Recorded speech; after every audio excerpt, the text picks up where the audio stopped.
have with us Gonzalo from Witrein. Witrein is a company that is working in worker lesion prevention, okay? They were working for a couple of years with ANKA, with the trimmers of ANKA and the rest of workers from ANKA in order to prevent lesions. So the thing that he's going to explain today is very easy exercises to do in a daily basis in order to prevent lesions for hoof trimmers. So Gonzalo, thank you. The floor is yours. I think it's working. Okay. So thank you, Daniel. As he said, I am Gonzalo. I work as a personal trainer in Witrein, and I'm going to talk about injury prevention in hoof trimmers. I think so. It's okay? Okay. As you all know, it's a really physical job, so it is really related with... It's not working, I guess. Yeah. Okay. Okay, so to start, I would like to clarify that overexposure to repetitive movements and heavy load lifts can lead to injuries as lower back or shoulder pain, as you all know, I guess. So these positions are absolutely related with our work as hoof trimmers. And although there are new tools to help us to deal with this load, we are all still exposed to that risk. So in order to prevent this, a better physical fitness is needed, especially strength and mobility. Because of this, I'm going to talk about the joint-by-joint approach. This approach was developed in 2010 by Michael Boyle and Gray Cook, and they differentiate between mobile and stable joints. As we can see in the picture, there are some joints that should be stable and other joints should be mobile. So we should work and try to train these joints to their main function. Okay, according to this, we should develop the joint's main function to improve our physical fitness. So, how are we going to improve our physical fitness? According to the World Health Organization, adults should practice per week at least between 150 to 300 minutes of moderate intensity aerobic physical activity, such as walking, or between 75 to 150 minutes of vigorous intensity aerobic physical activity, such as cycling. According to the World Health Organization, we should also practice at least 2 or more strength training seasons, such as weightlifting or gym training. And it's important as well that we should limit the amount of time spent being sedentary. It's related with time spent sit on a desk or in the sofa, for example. So, according to the hoof trimmers, what can we do during our working day? Warm up. To prevent injuries, it's really important to warm up. So, now I'm going to talk about the ramp protocol as a warm-up. This protocol was developed by Ian Jeffries in 2019 and distinguishes the warm-up in 4 phases. The first one, raise, increases the body temperature, the body flow, the heart, and the breathing rate. The second phase, activate,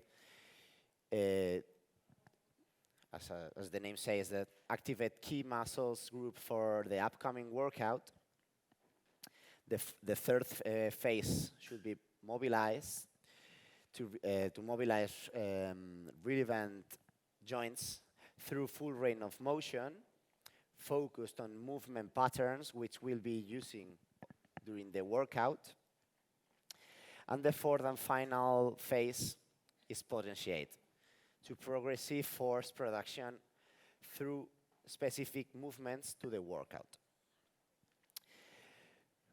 The benefits of the warm-up, according to this author, are the following: decreases the risk of injuries, improves performance, and accelerates recovery. So, now everybody stand up, please, and I'm gonna make you sweat, I guess, just to activate the starting the day. I'm gonna explain 5 exercises that we can include as a warm-up in our working routine. The first one are the reverse lunges. This exercise increases the body temperature and heart rate, activate glutes and lower limb, belongs to the raise fast phase, and between 15 and 20 reps in total could be a good amount of reps. So, in this exercise, we have just to move one leg to the rear and bend the knee closer to the floor. So, as I did, please join me. Yeah, we can count the 20 reps. So, we can change the leg between reps if you want, or do it in a row. So,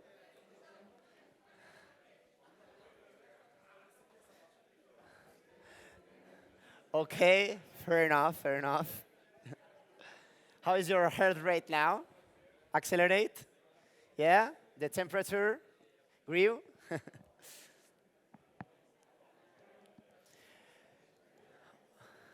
Okay. For the second exercise, a good tool could be a band, as this one I brought. So, if you can use one of these, could be really useful. So, the exercise could be something like this. Try to close together the scapula and between 8 and 12 reps in total could be a good amount of.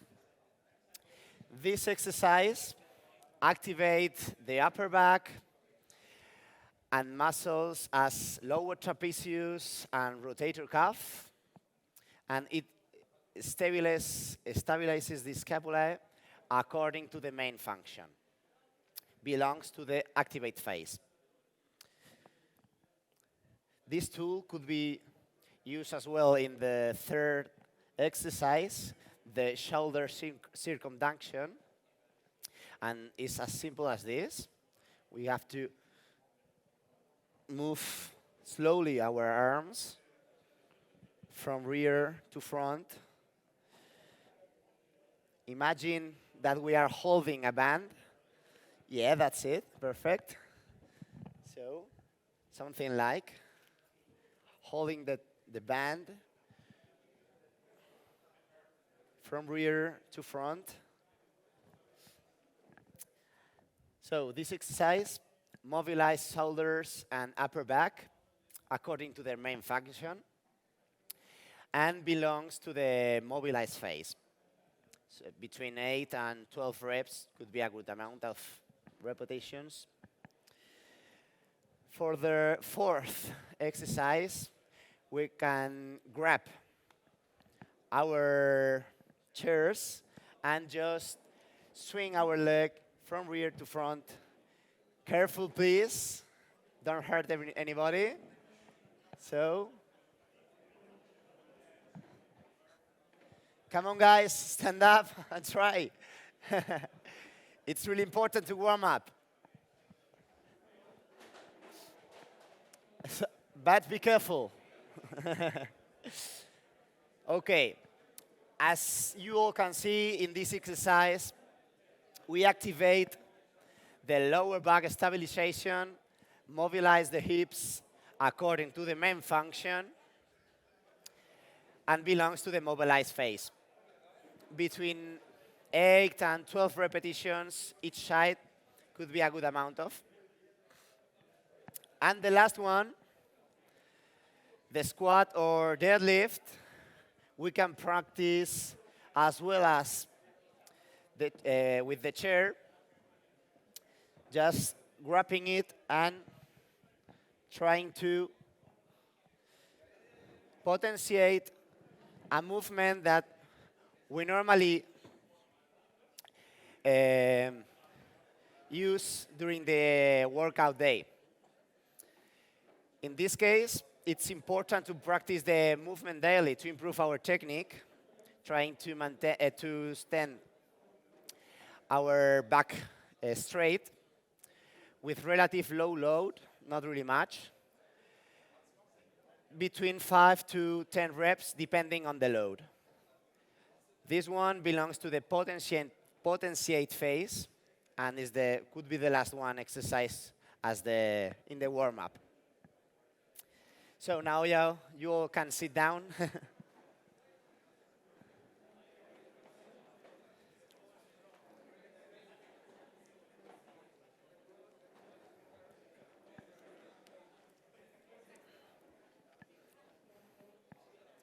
How was it? It's okay, not really exhausting, don't you? So, to sum up, in order to prevent injuries and improve to our physical fitness, a warm-up routine seems to be a great idea. So, I suggest you to include it every day. Just 5 minutes per day could help you for your entire life. So, thank you very much for your attention, for your executions, and have a good day. Have a good day.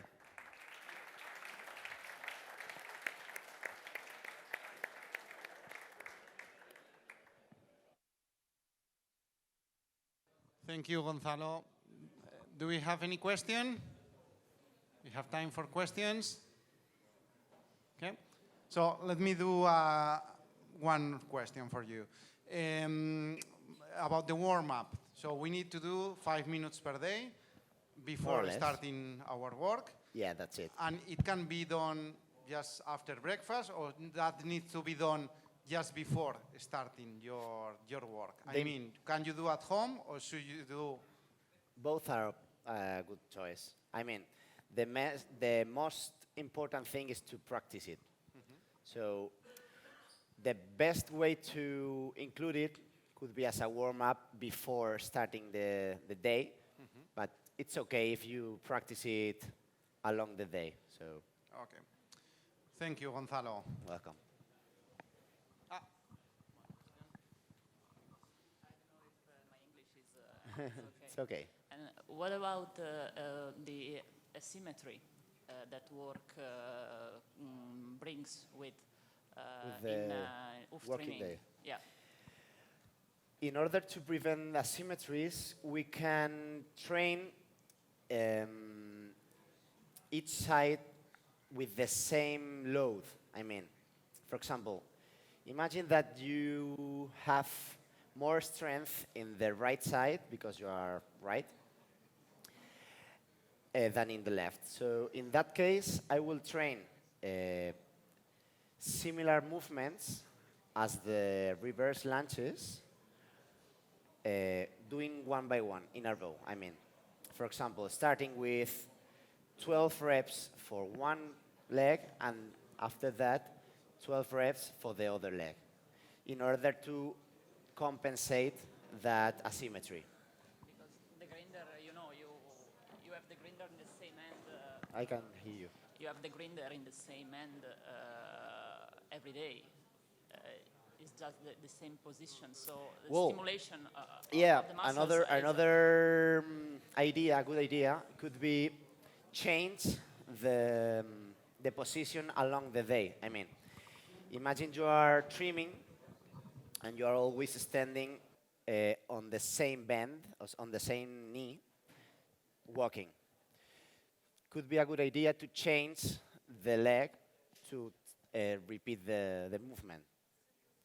And for this reason, we have today Marie-laure Ocaña, Dairy Technician Service Manager for Europe Zinpro Corporation, that is going to speak about this topic. Marie-laure, the floor is yours. Thank you very much. All right. Let's start. Okay, good morning, everybody. I hope you're all awake after those very nice exercise. And today I'm going to talk about how we can improve the communication, see what are the things that are important in the hoof to help us and to improve hoof health management in our herds. So let's start by a very common situation we can see on farm. This is a discussion between the farmers and his nutritionist that happened last winter.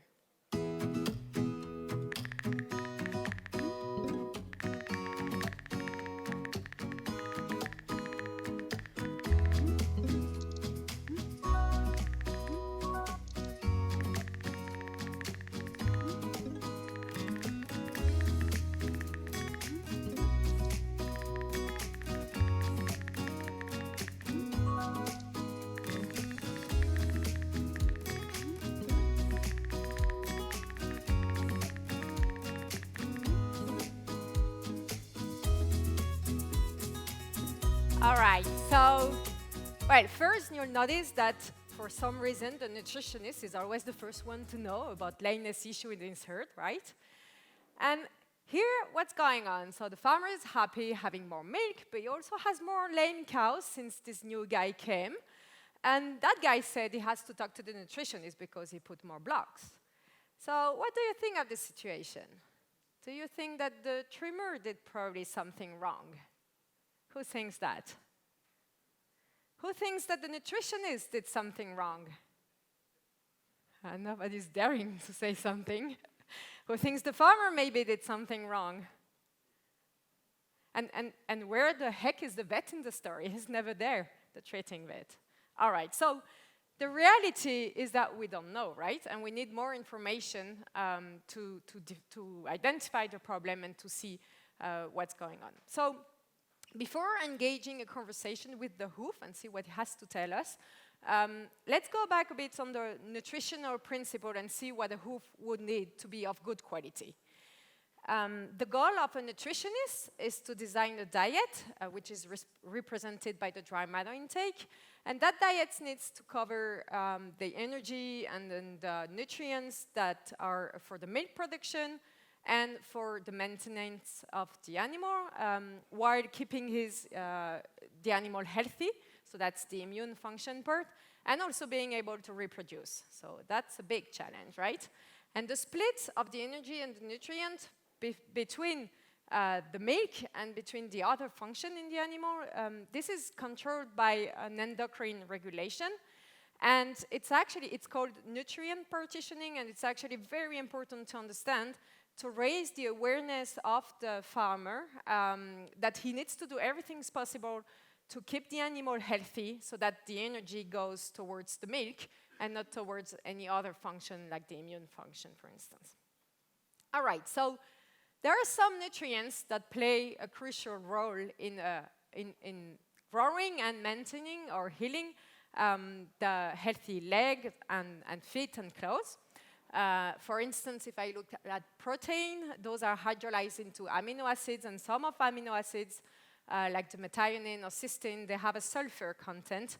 And those sulfur amino acids are very important for the keratin production and for the cross-linking of to generate of the keratin to generate a good hoof, stable horn. Which, if I look on the mineral side, which mineral do you think is the most important for hoof? Give it a try. Think? Well, actually, it's calcium. Calcium makes 35% of a bone, but it also plays a crucial role in the last stage of keratinization and cornification, in the cornification process, all right?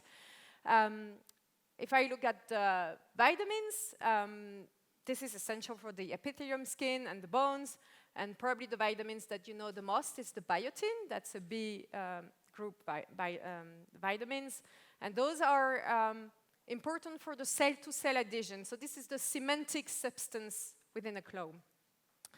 And then you have the trace minerals. So trace minerals, they are cofactors of enzyme reaction. What does it mean? It means that, for instance, some enzymes require copper to have a good integrity in collagen. So collagen is involved in the suspensory apparatus, in the dermis, or in the bones.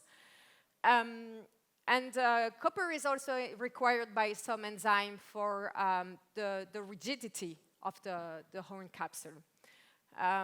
Manganese is very important. It's a superoxide scavenger, so it means it's involved in those antioxidant reactions. And it's also very important for the density of the joints and the tendons and the bone. And the zinc, this is the golden star of it, because it's been actually the most studied. It's been involved in more than 300 pathways, and it has 3 key functions. The first one is the catalytic function, so it means it's involved in the keratin production, especially in the differentiation stage. It also has a structural role. It's involved in the protein-to-protein interaction for the proliferation and differentiation of those hoof cells.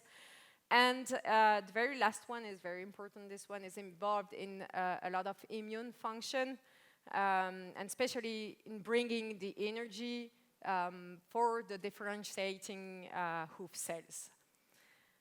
And actually, every time a cow has a disease, she uses minerals. So for instance, in that study, we evaluated different levels of mineral. So you have in blue diet A, in green diet B, and every time a cow, and in that case it was DD, every time the cow has DD, there is a decrease of mineral in the blood, in the liver, meaning that she uses it to recover the situation. So we really need, when we want to address lameness in a herd, we need to have a mineral strategy. And actually for us nutritionists, this is very an opportunity to, because we can change the functionality of the different tissue. So actually, within the tissue, there is a constant communication here between the dermis and the living epidermis. And you will notice that the epidermis is avascular. What does that mean? It's that there's no blood vessels, all right? So there's no forth and back of nutrient, for instance. So the only communication that goes from the epidermis to the dermis is an immune. It's an immune information that goes to the dermis to request for the energy that is needed for those cells to go through the keratinocyte process. And this communication between the dermis and the living epidermis is zinc dependent. So when you have a good communication, you actually have a lot of opportunities for the animal to be able to fix his own problems, all right? And we might think that oxygen is one of the nutrients that is the most important for the hoof, but actually some research in human keratinocyte, they have shown that when you have no oxygen, so from oxygen to no oxygen, you have a bit of cell death, all right? But when you have no glucose, no energy, then you have a very higher rate of keratinocyte death. So really, this is very important to get this energy coming out, this communication for the request of energy between the dermis and the epidermis being under the control of zinc. And if you don't have this good communication, or if there is a damage to the dermal layer, or if there is a shortage in nutrient, this is when you can have a lower horn production or horn quality production, or proliferation. If you look at those DD with the hairy heel, those are not hair, right? This is keratin, and this is a symptom of a bad communication between the dermis and the epidermis. So we know what's good for a hoof, but too much of a good thing is actually, it can be harmful. So for instance, an excess of soluble protein has been shown to negatively impact the horn word quality, the energy level also, when you have high level of concentrate or fat together with low level of forages, then you can disrupt the rumen health and intestinal health and go to something that we call the acidosis, even though this is very complicated to put a cow in acidosis. And you would know it as a subacute rumen acidosis. What's happening in that case is that when there's a lot of concentrate, it produces a lot of volatile fatty acid in the rumen and some lactic acid. And this is produced in a higher quantity than the buffer capacity of the rumen, all right? So it means that at the end there is a low pH environment in the rumen. And that low pH, those bacteria that are in the rumen, they don't like it, so they die. So it kills the bug, and they release endotoxins, and those endotoxins are the one going through the circulation, activating the immune system, producing, so with the production of pro-inflammatory molecules like cytokines, and getting accumulated to the claw tissue. And this is actually what's been proposed as being the cause for hemorrhages and lesion. So the accumulation in the epidermis, or it brings the claw horn disruption that was mentioned yesterday by George, with either hyperkeratosis or a disrupt integrity of the claw capsule, and some problem in the dermis and subcutis will lead to the failure of P3 and sinking, and then also tissue damage and lesion. All right, so that would be the relationship between this acidosis thing that, again, this is not something you can see very commonly on herds, and those hemorrhages or lesion. On the mineral side, also, too much of a good thing can be harmful, because minerals, they can be antagonists between each other. For instance, in a diet, if there is a lot of potassium, you know, in those herds with a lot of grass silage, very young, lots of potassium, or lots of sodium, this can prevent calcium from being absorbed, and that's where you're gonna see those low quality horn, exactly the same way you would see a cow with hypocalcemia or milk fever, you would have this flaky texture of the horn. Then the minerals, it also depending, so they can be antagonists to each other.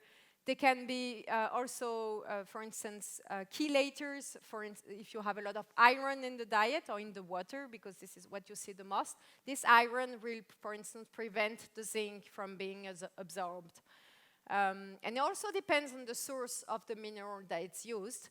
You have the inorganic source and the organic or chelated source. The inorganic source would be the sulfate or oxide or hydroxychloride.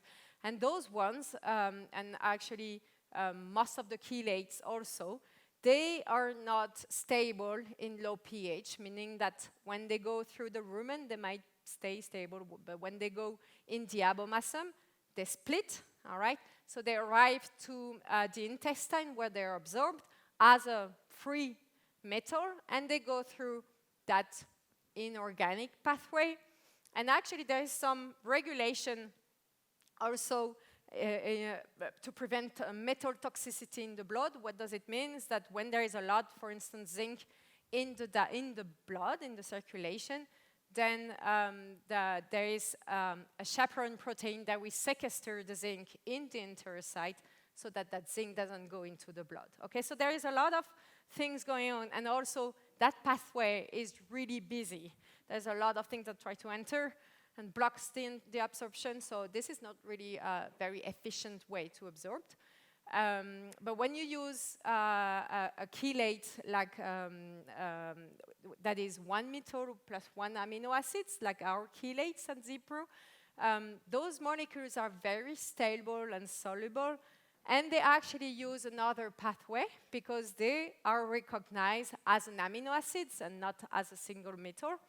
And this pathway is actually less busy because it is for also all these essential amino acids that needs to be absorbed.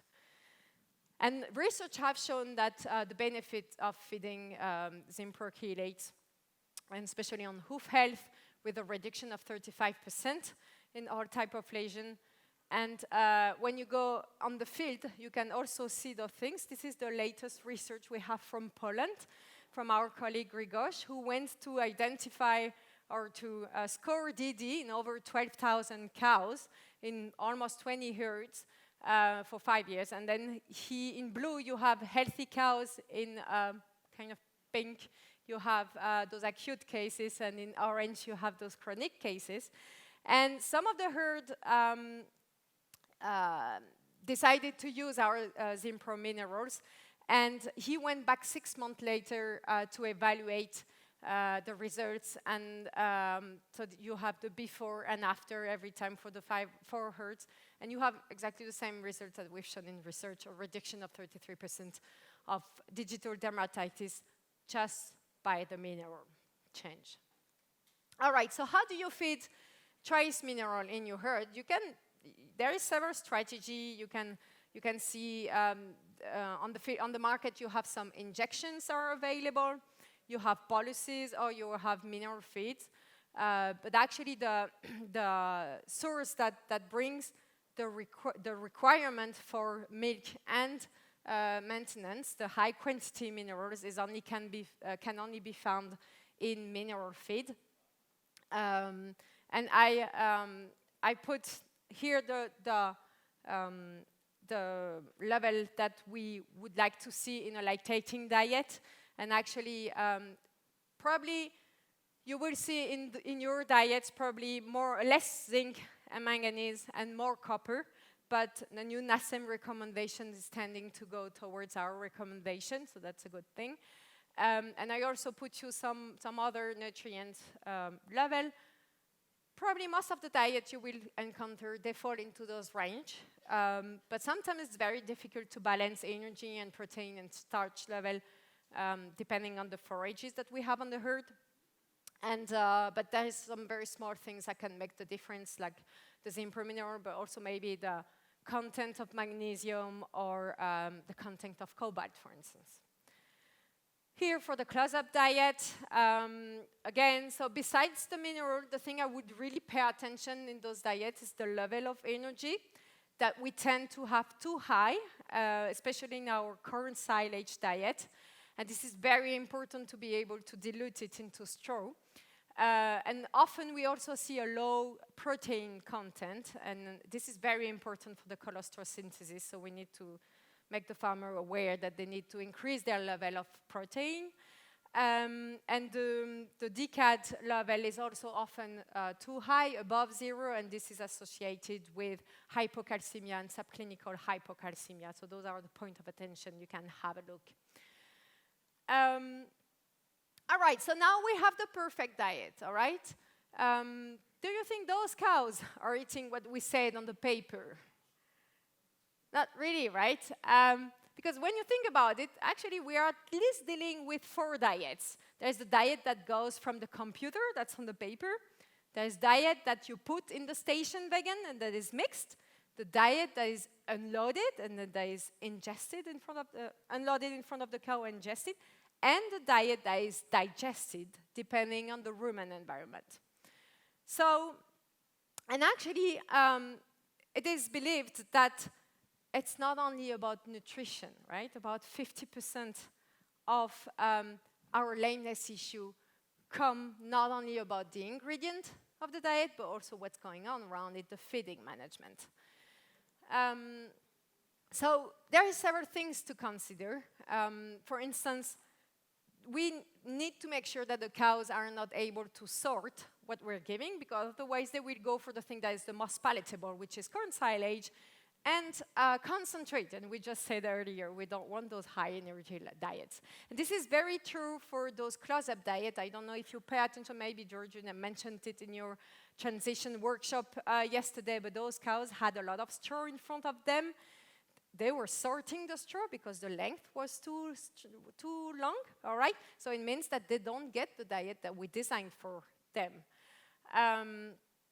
And then we also need to have a good mixing. This is the quantity that a cow eats every day. This is huge. So it needs to have a good mixing to be sure that she eats what we said. And for instance, here, this is the example of station that wagon that is not doing his good job because, well, it's accelerated, but it goes too slow, actually. And they didn't remove the baffle on the back, so the mixing is not properly well done.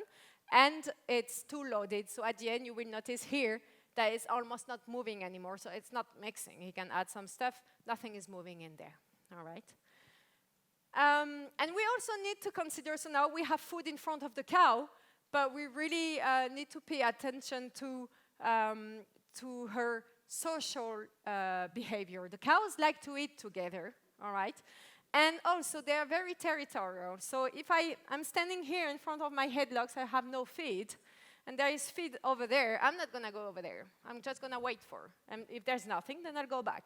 And what research has shown is that, for instance, when you restrict the feed access, okay, like for instance in red, those cows, they never compensate. They never go back later and you don't see another surge of red here. They never compensate their lower feed intake at the moment that they were fed. So it means that those cows have a restricted dry matter intake. So we need to pay attention to have enough feed bank and also stocking density, because you might have enough feed bank, but that small heifer, she will never go there to get her feed, and she will wait for maybe go lay down, wait for that the other one goes away, and if you have a diet that can be sorted, she definitely is not going to eat the same thing as the other cows.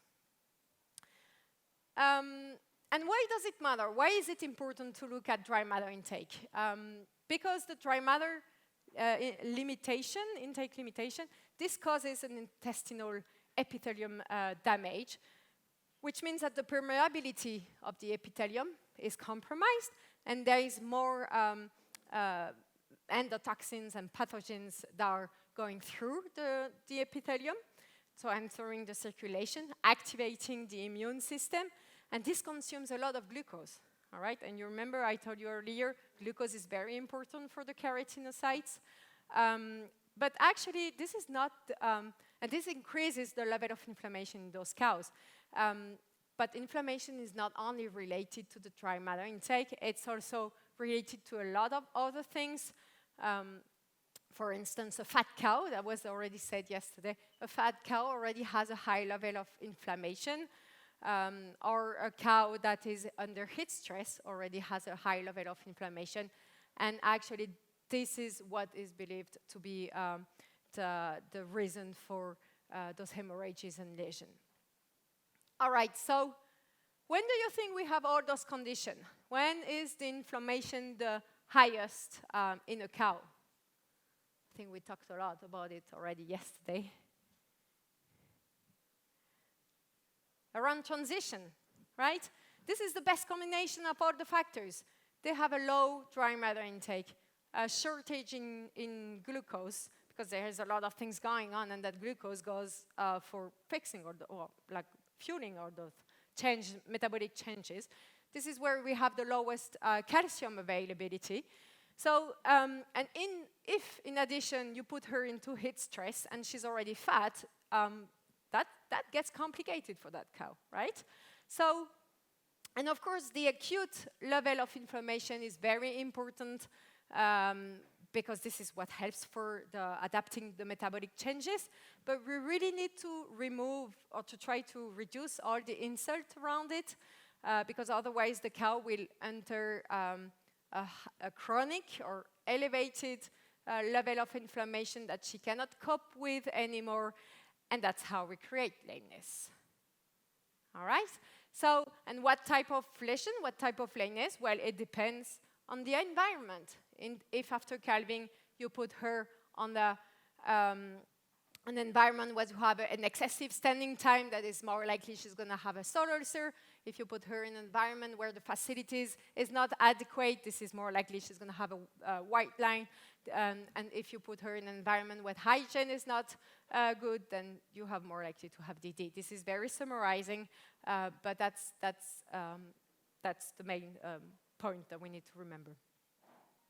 All right, so now that we know what a hoof needs, how can we use this information, how we can read this information to identify the insult and improve lameness altogether? So, well, the first thing is, and I think Laura mentioned it very well yesterday in her workshop, we need to pay attention to the data that we are collecting, to the quality of the data. And the first thing to consider is actually the frequency of the record of the data. Okay? If the trimmer comes once or twice a year, well, we're losing a lot of information. We're losing information about beginning of calving, what's going on, for instance. Or we're losing information in certain period of the year. So this is very important to change our way we are coming to the herds. And also, if we record information on the notebook that stays close to the chute, full of manure and fly feces, and that is never entered into an electronic management or data management system, then again, we are losing a lot of information. You're making a lot of effort to record those data, but we can't do much about it. All right? And then the very last thing is actually what kind of data do we need? For instance, when we say, oh, I put a lot of blocks, what can we learn from that? Is it a white line? Is it a solar? So we need to go deeper in our way of recording things, but it also needs to be simpler so that we can really use them afterwards. And maybe the gravity or the severity of the lesion or the number of blocks is not something we can use. It's of lesser value for monitoring purpose.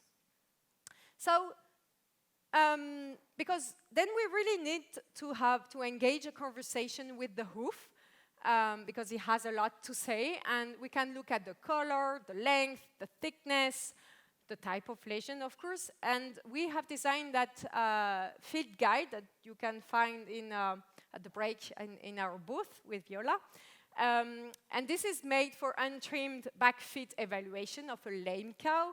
And based on this evaluation, then we can use a management program, such as our first step program, to identify the insult and start digging and look at where the problem is. For instance, if we identify there is a lot of heel erosion, then we need to go to see what's going on with the walking surface, the holding pen management, and the food bath and hygiene. So it helps us to really start digging into every insult that are related to the problem that we see on the hoof. Okay, so the idea is that stopping having an individual approach with the trimmer is most of the time in front of the battle, and then you have the nutritionist at the vet on the back, not really getting involved in the battle, and then the farmer is way away, and he's passing on the information, but is not really involved, probably because he doesn't understand the language that everybody's talking about, right? And we need to go from there to there.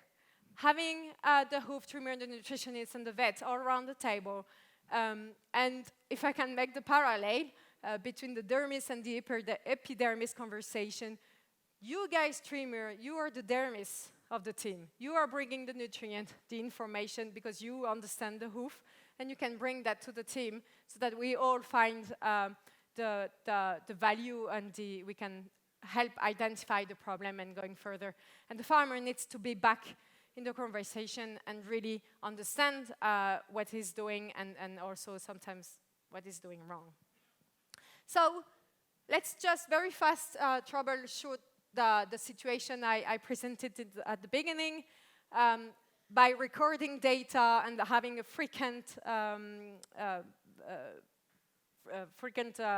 coming frequently in the herd. then we can identify that there is an increase in lesion during September, October. So we immediately think about heat stress, and we could stop there if we don't have more information. But if we dig into information that the nutrition or the vet can collect, then we see that we have more lame cows during the first 2 months of lactation. And actually, this is more soil ulcer and hemorrhages in heifers. All right, so it means something's going on during the transition period, and if we use our first step program, then we can actually really dig into what's going on during the transition period during summer, and then we realized that the farmer had a lot of heifers calving, and that the facilities was not adequate to receive those heifers, this increased number of animals with a bedded pack, feeding space, and drinking space that is not adequate for all these animals during the close-up period and during the fresh, the close-up pen and the fresh pen. So, and then that would be the outcome we would have all together, all right? We would, of course, try to address the heat abatement strategy, but also the nutrition of the close-up with some monitoring by the vet, either in blood samples after calving or urine pH during a close-up or things like this. We can also address the facility and the heifer management. So I'm not going to enter the details, but this is all the kind of things that we can get just from, oh, I put more block on my cows this time, all right?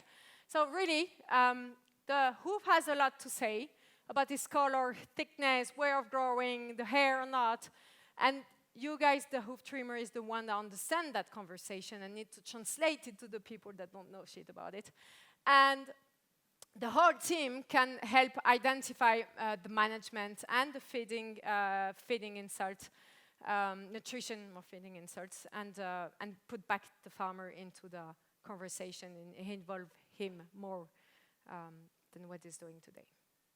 Thank you for your attention.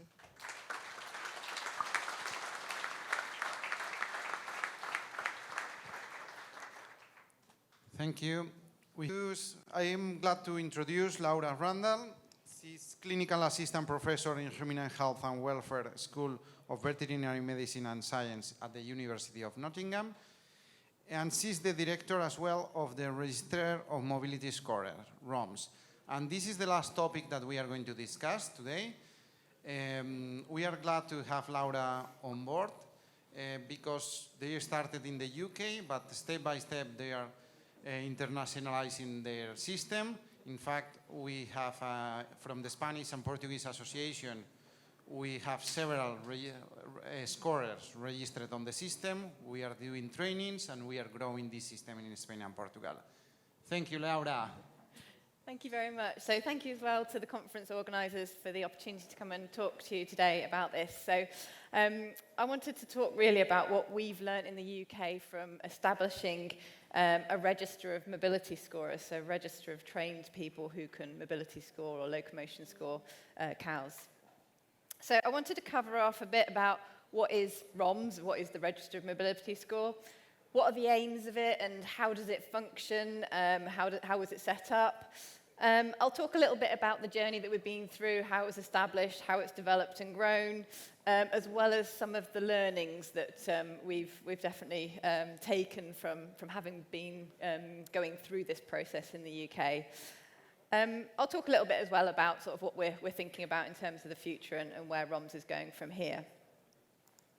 So thank you for the introduction. I sort of introduced myself yesterday, the data workshop as well, in terms of I currently work at the University of Nottingham, but one of my other roles is Director of the Register of Mobility Scorers, and I chair the committee for that organisation as well. So I've been heavily involved in this for about 4 years now. Okay, so what is Register of Mobility Scorers? It's literally, as the name describes, it is a register, it's a list of people who are trained to conduct mobility scoring. So it means that we've got this independent, self-regulatory body, and the idea is that we're really trying to encourage lots more people to mobility score cows, but in a way that's going to get us the best quality data. So I talked about that yesterday in the workshop. because then that's going to give us much more information then about those cows.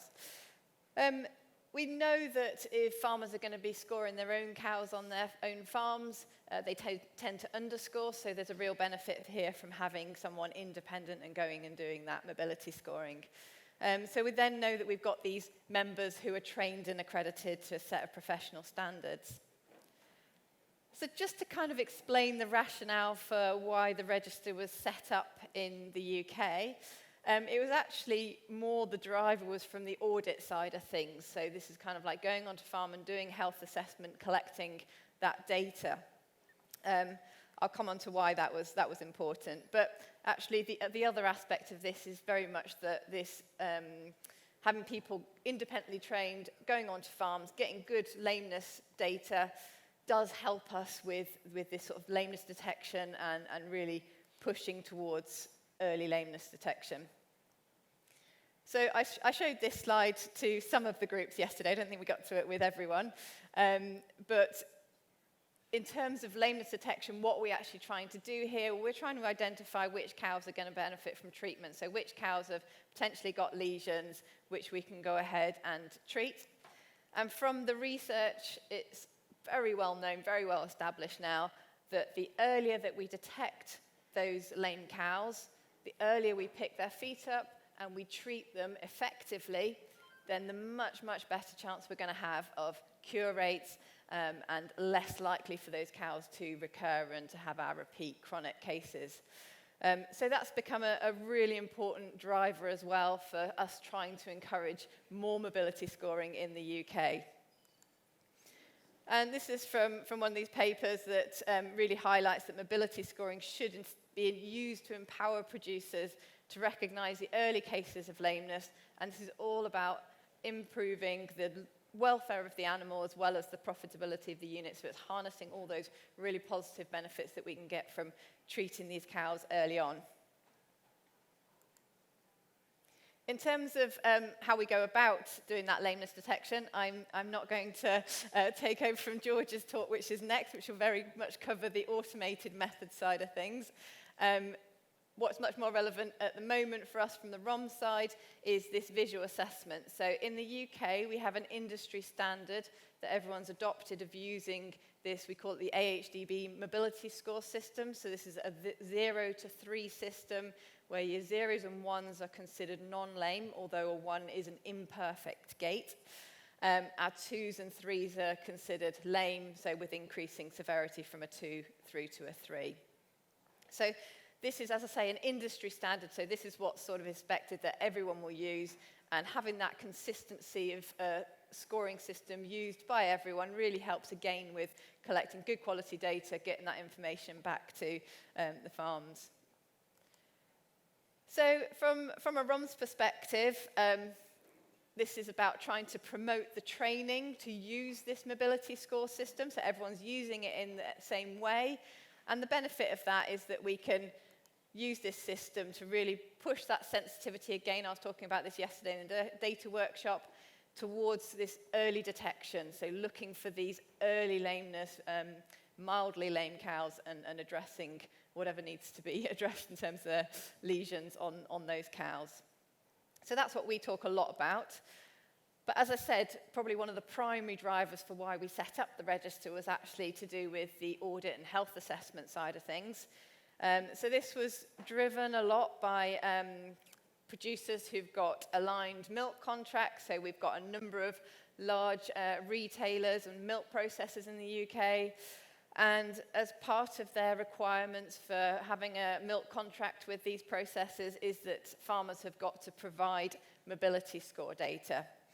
And some of these are requesting that that mobility score data is produced and generated by people who have been trained and accredited to mobility score. So hence, that was sort of initiated the setup of the Register of Mobility Scorers.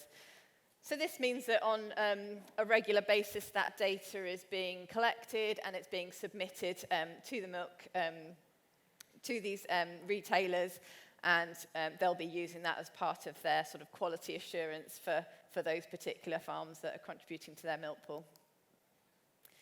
Now, this is kind of set up a slight challenge as well from some perspectives. So it's kind of nice that we've got the two aspects here that we can benefit from. So we've got the health assessment audit side of things, and then we've got the fact that, we want to detect these cows early on, and we want to pick up their feet early on.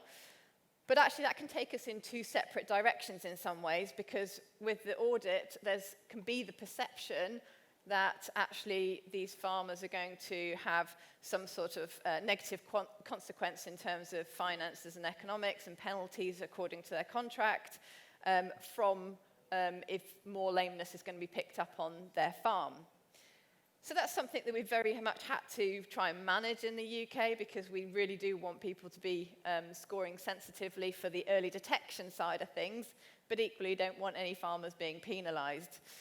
So in conversation with the retailers, the milk processors, it's about trying to get that messaging right around the fact that it's not about penalising farmers, it's actually about trying to improve foot health in the national dairy herd, and that's kind of the purpose of actually both of these things that we're trying to do here with mobility scoring.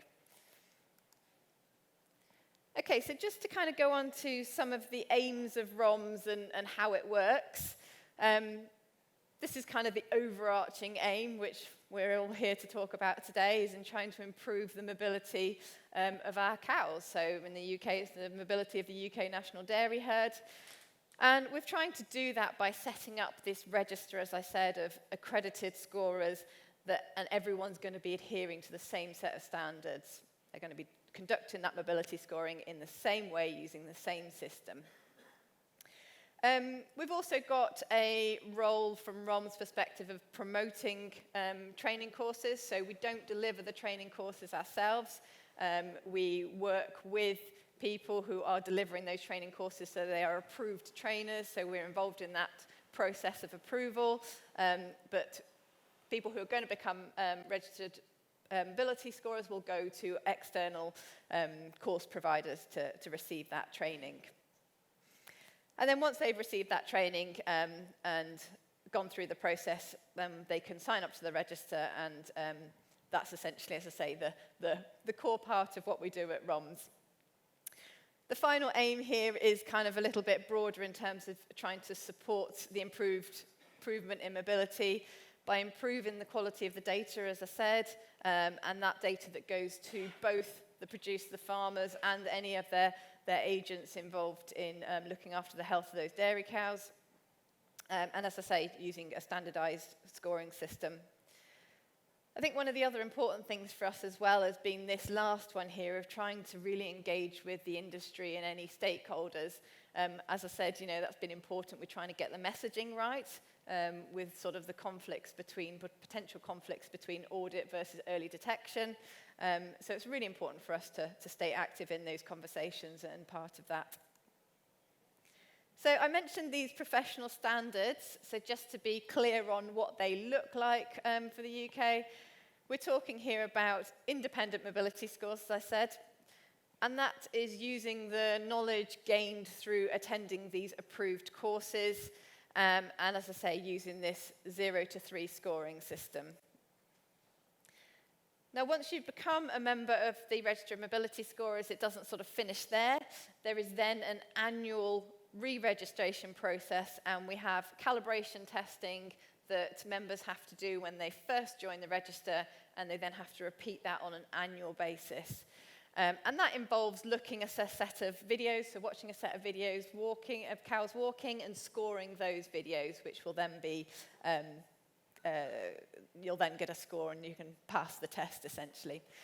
So that means that on an annual basis, all the members are sort of recalibrating their scoring. And if they're not able to pass that test at any points in time, then they'll be encouraged to go and do more retraining, or perhaps go and spend some time with some other mobility scorers to recalibrate that way. We also expect all members to be responsible for any of their own legal responsibilities, as insurance, etc. So I've sort of covered this a little bit already, but how it works in terms of becoming a member. So people have to go and find an approved ROMS training course. As I say, that's provided by external course providers. And in the UK, they're delivered across the country, and we also have a number of courses which are delivered online. The online courses were kind of set up as a result of the pandemic, but actually one of the benefits from having delivered those courses online is we realized that it made it a lot more accessible. So as part of that increased accessibility, we have kept on those online courses. We would encourage people, though, to only attend the online courses if they do have a decent amount of experience of working with cattle, handling cattle, and that side of things. So if they don't, then we'd advise people to go on one of the face-to-face courses so they sort of learn some of the more rounded sort of cattle handling aspects. So once the approved training course has been attended, you can then register on the website, and then you complete the online test, which is the video clips I mentioned, and then finally you can activate your membership. So in the UK, it's £35 a year to join the register, and that's sort of repeated on an annual basis, as I said. So for us in the UK, the training courses, we're very much just promoting the training courses, as I said. We're not delivering them. So we have a list of approved trainers that we have on our website. So they do courses throughout the year. They'll organise those courses, but equally they will do bespoke courses if people have a group of, so say a vet practice has got a group of technicians they want to get trained up, they can have these trainers come out to do a group all in one go. Okay, so just to sort of talk you through a little bit of the journey of what we've gone through in the UK. So ROMS was originally established in 2017. And we had the benefit of actually being able to use an established company, which was called the Evidence Group, which became the Map of Ag. But we used that company to provide the sort of infrastructure to set up ROMS. So they provided us with the IT support, the admin support, et cetera, et cetera. So that enabled ROMS to sort of, grow from the ground up. By sort of 2020, so I joined sort of the chair in about 2019. By 2020, we'd set up a new portal and a new website system. So that was to try and improve just the members' experience of working with the website and signing up and maintaining their registration. And at that point, we had about 400 members on the register. And then in 2022, we actually incorporated ROMS as a company, so it's a not-for-profit company, which has just allowed us to give some protection to the committee and the directors.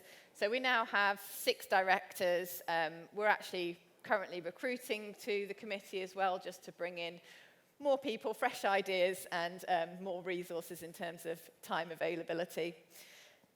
And so our current membership, we're now over 800 members, so this has sort of grown pretty quickly, which is, really good to see that we've got that many people out there mobility scoring cows using the same system who know how to mobility score cows and are having an annual recalibration process that they go through. Okay, so just to kind of take some of the learnings of what we've really got from going through this process. I think sort of the top one's really important here of the benefits of raising awareness and promoting regular mobility scoring. So I'd say, this has been a really big change for us that there's more and more farms now engaging in this process of regular mobility scoring, collecting that data, seeing the value in doing that, and being able to use that to improve their cows' health. As I said, sort of the visual mobility scoring has presented some challenges for us, depending on the reason for scoring, of whether it's early detection versus audit. But that kind of links into the third point there, that it has been important for us to engage with industry, to keep talking to all those stakeholders, to try and get those messages out and get those, kind of really get across the importance and the benefits from regular mobility scoring. So sort of thinking forward and what we're doing going forward from this point, we'll continue to work with the stakeholders. We're just about to sort of produce some aligned statements around early detection versus audit. We are also talking to other industry initiatives. So this third point here of the AHDB Mobility Mentors and Healthy Feet Programme.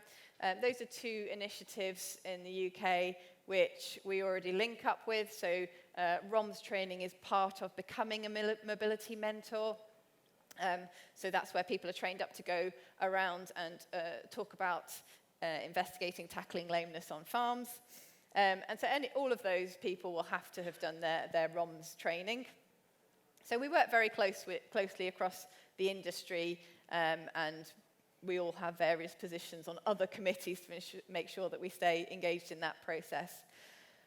I think the second point there, I think will be a really interesting one for us as we move forward into the future of what does happen with new technologies, automated lameness detection. As I say, George will be talking about this next. But I think we need to keep a close look on what is happening with those developments and how that fits with what we're doing at ROMS.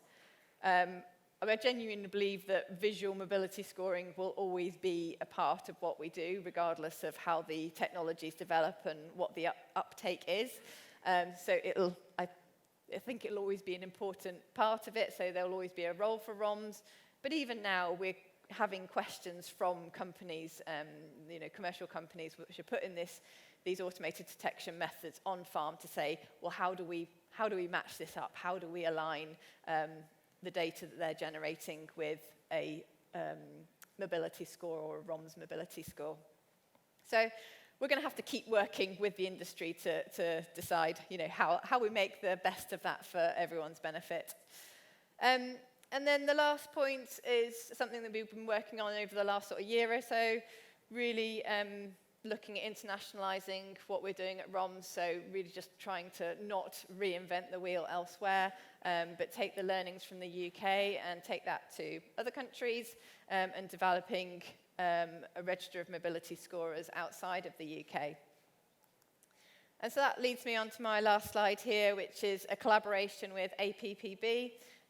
So we now have a ROMS website and portal which is set up in Spanish. Portuguese will hopefully follow shortly once the translation job has been done. And so we've set up a collaboration so that ROMS training can be delivered in Spain and Portugal, and so your own system can be set up here to attend that training and become ROMS registered locally. So we're also talking to other countries about doing the same, so I think this will be, a really nice development to see, as ultimately the more cows that are being mobility scored accurately, then that's what we're all aiming for in terms of, benefits for cow hoof health and general health. And I think that's all for today, so thank you for listening. I'm happy to take any questions.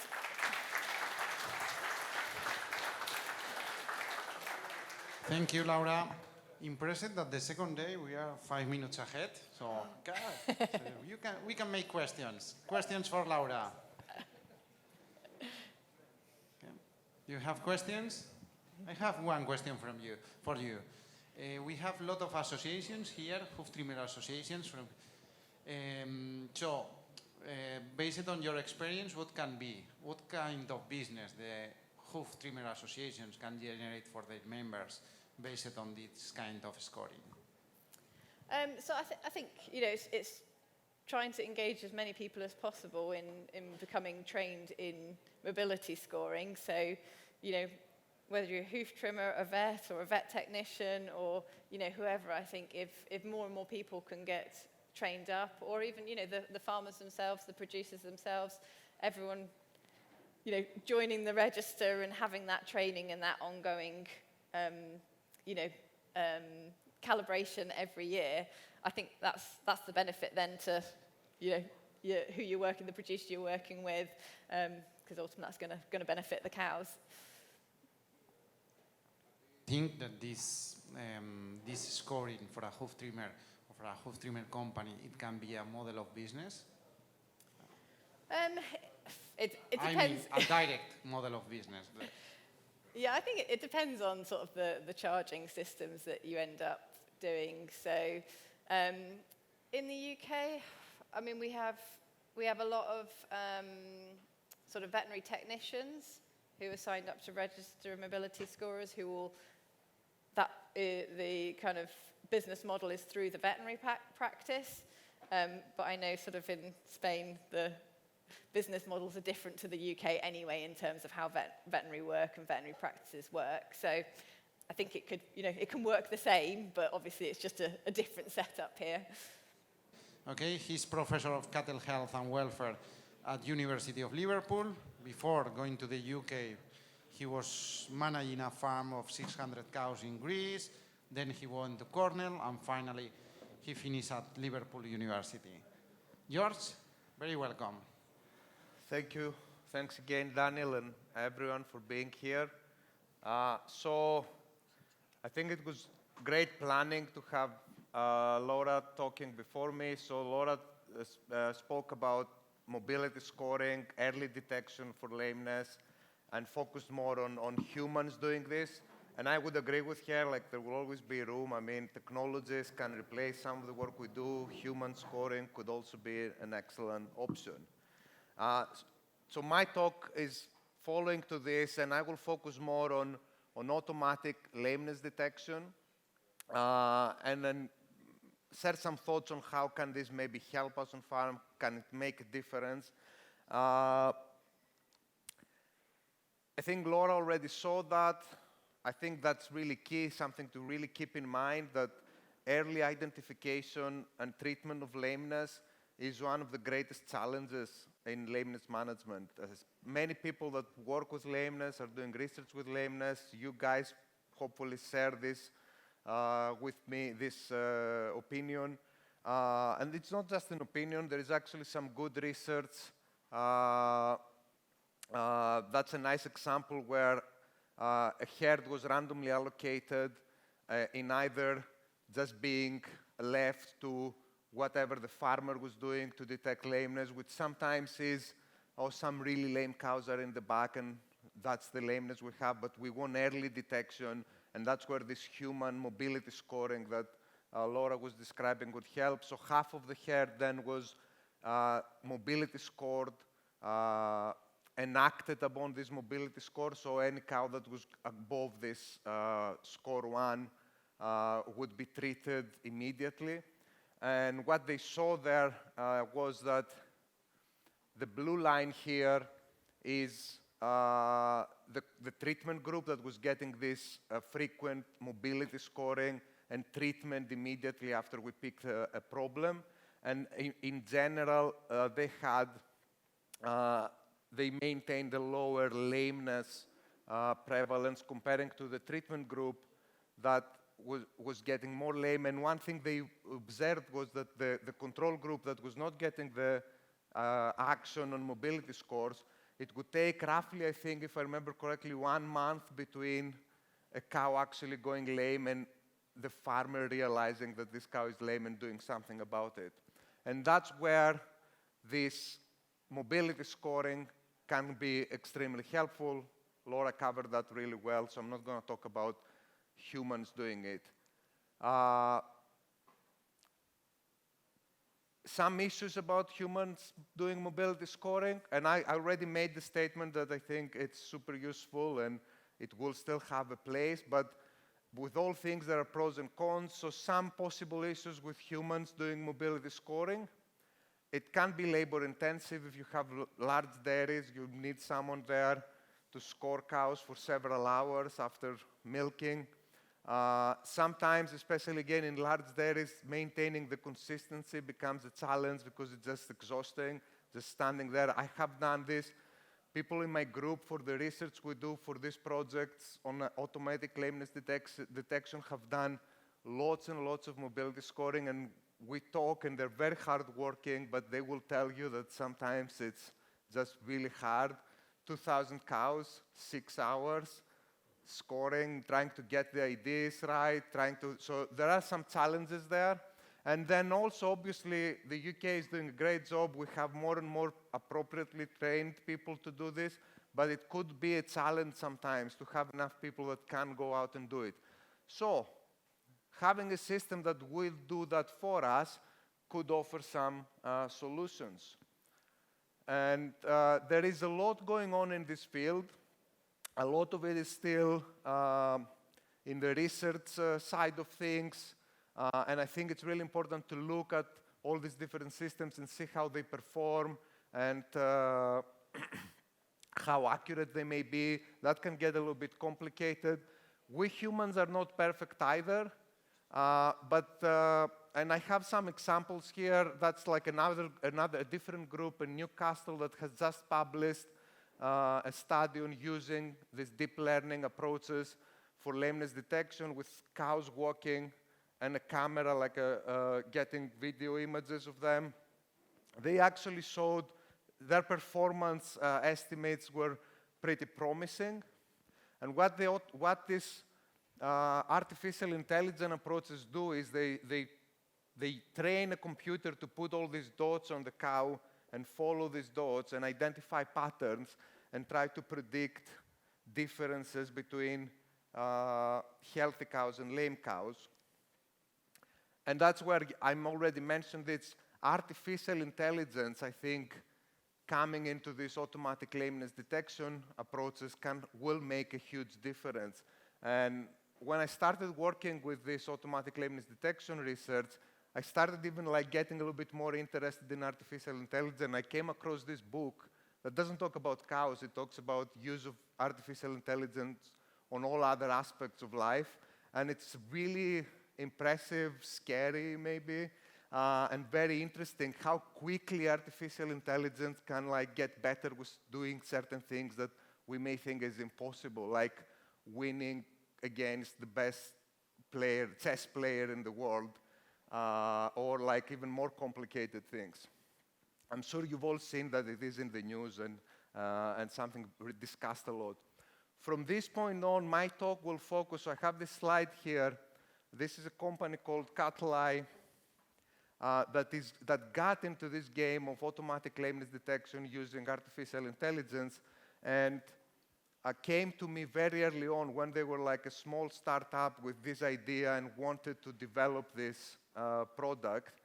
So I've been working a lot with them. So the rest of my talk is to show what we have done with them. That's not to say that's the only automatic lameness detection solution, and I'm not commercially linked to them. I'm an academic doing research, but I work a lot with them, and it's easier for me to just use this as an example and the results of what we have so far with the work we do with Katarzyna.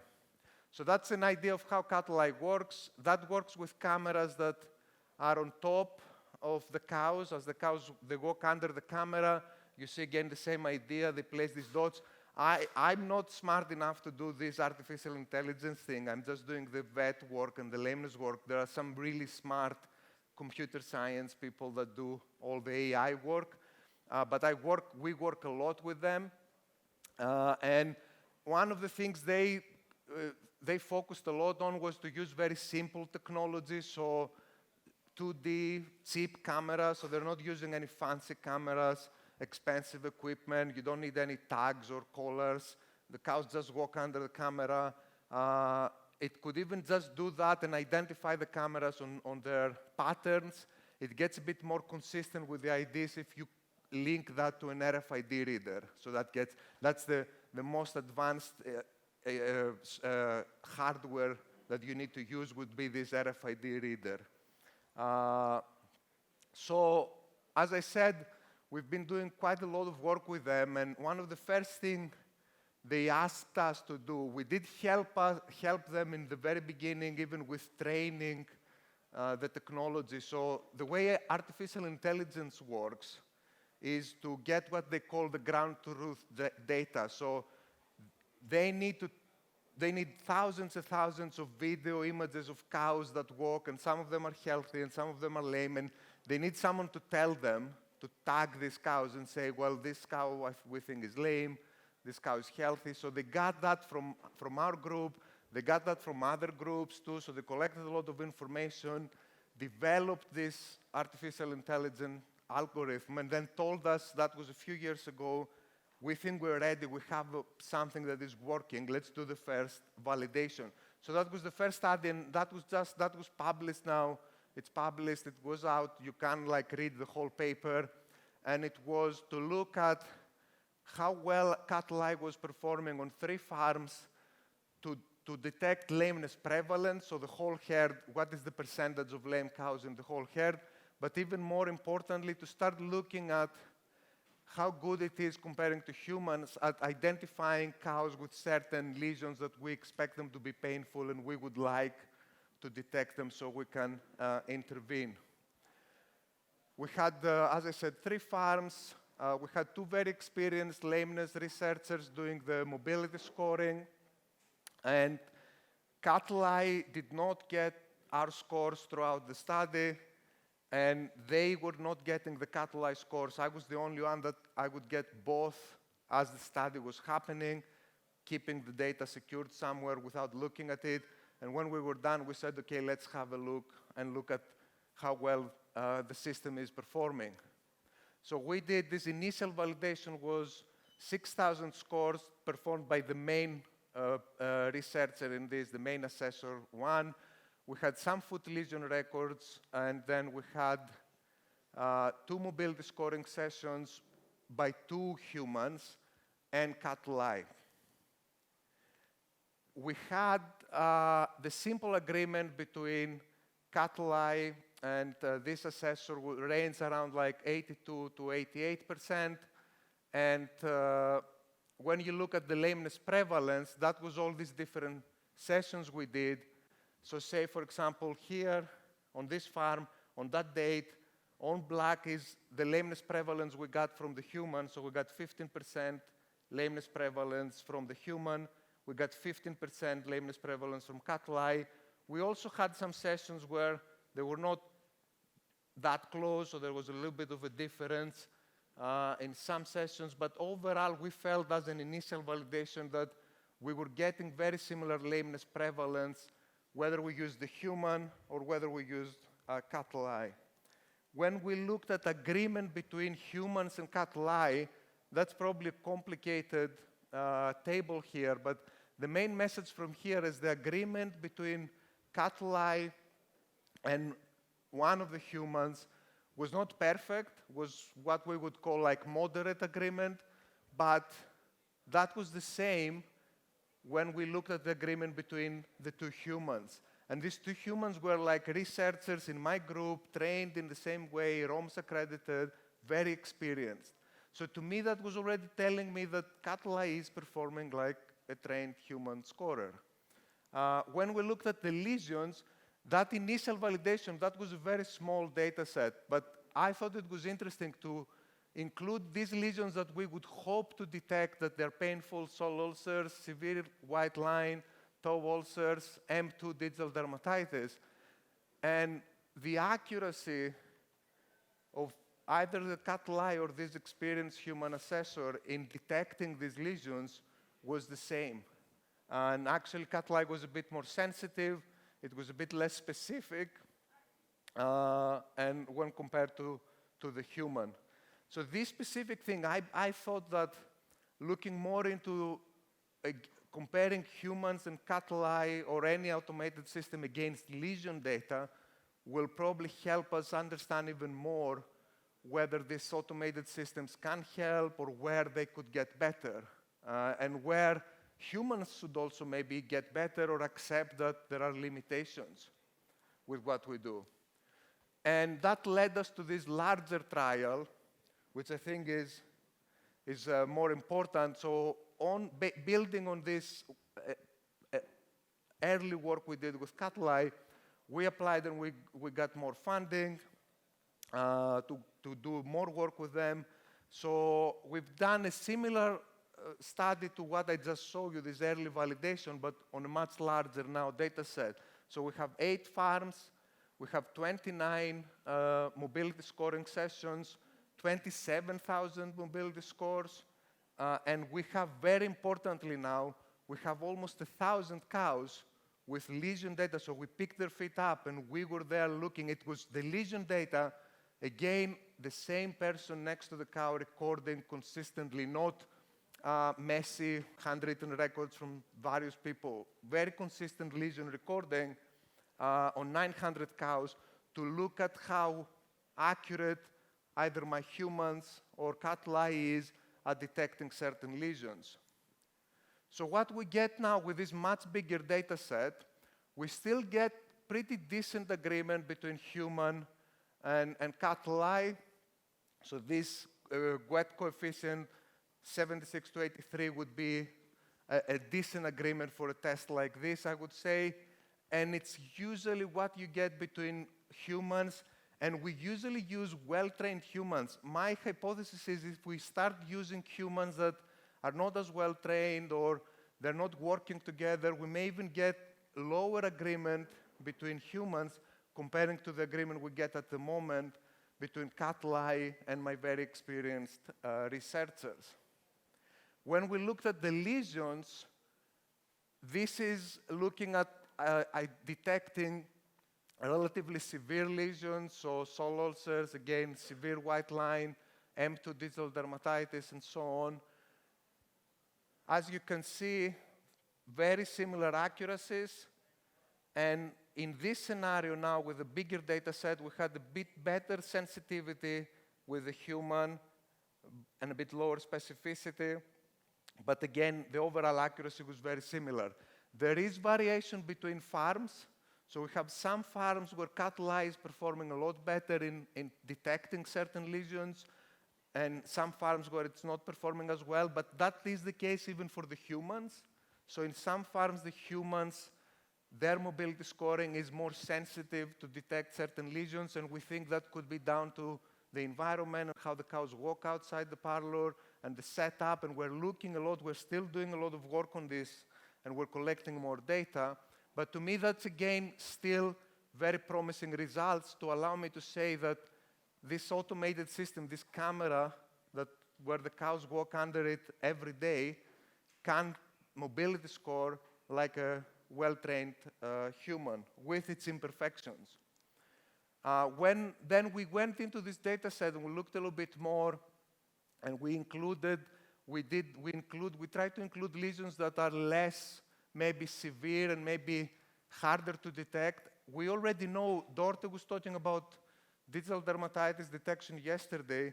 We already know that digital dermatitis is our biggest challenge with this system and with humans mobility scoring. We're not very good at picking these active lesions, and we want to get better with this. We may get better just by using what Dorte is doing, just by looking directly at the feet.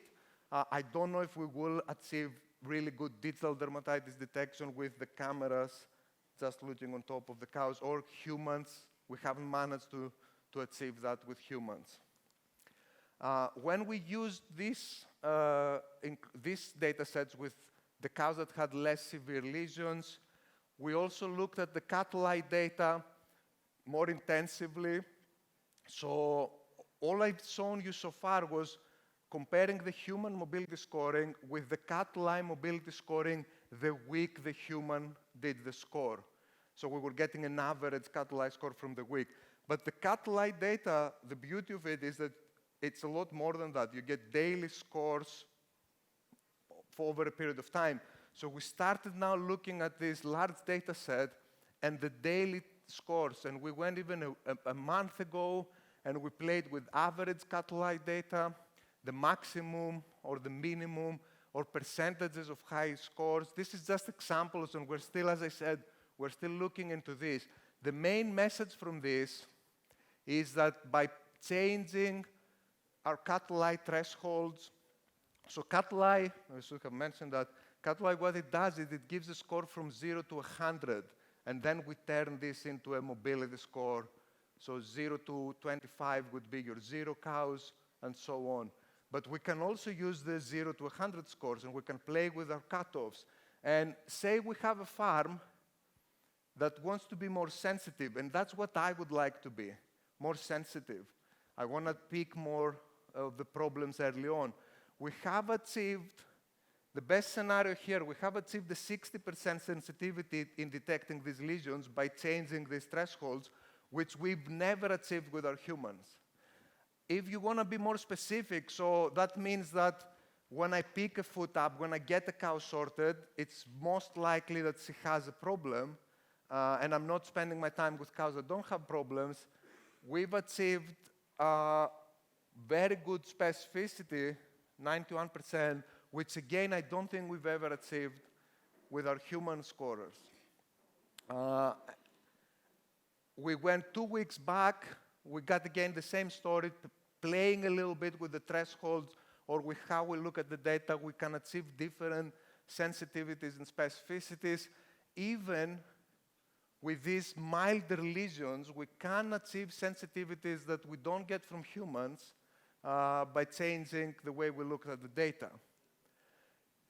With some of these severe lesions, what's another interesting thing we saw was that the cattle eye scores were consistently higher all the way 3 months back. And we want to do more into when is the best time to use the cattle eye score and what's the best way of using them to avoid having this really lame, really severely affected cows that have these consistently high scores for a prolonged period. Now, the question on can it make a difference on farm, this is, since we did it and it went out and I thought it will be useful to share this, this is a case study. This is not research on my books that proves anything. So I want to make this statement and be very clear about that. I don't want to oversell anything. But we had a little grant that wanted us to do this specific thing, this case study. Can you put this cattle eye thing on this farm and see whether this can help them with lameness? So we went on this farm that had a bit of a lameness problem. I knew them, I worked with them, and we started by sending my human assessor to do a whole herd mobility scoring, and then we started using cattle eye. So this farm was 2 hours away from my office, and we only went there to start this case study. We came up with a plan. We met with the foot trimmer, and we said, okay, we want you to work with us, so we'll be sending you the list of cows to look at, and your routine trims, and so on. So we were then generating the trim lists from my office, just looking at the cattle eye scores every other week, creating a list, sending it to the farmer. And what we saw then, I would send back my human scorer to do a mobility score, and 6 months later, we did see a pretty decent drop on lameness prevalence. So we had roughly 25% lameness when we started, and it went down to 13%. As I said, because that's a case study, we started doing this.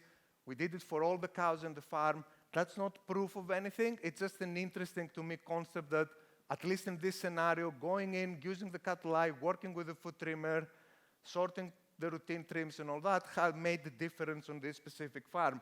We are about to start now a randomized control trial to really show whether this makes a difference or not. So on a large dairy, we will have all the cows monitored by cattle eye, but only half of them we will use randomly.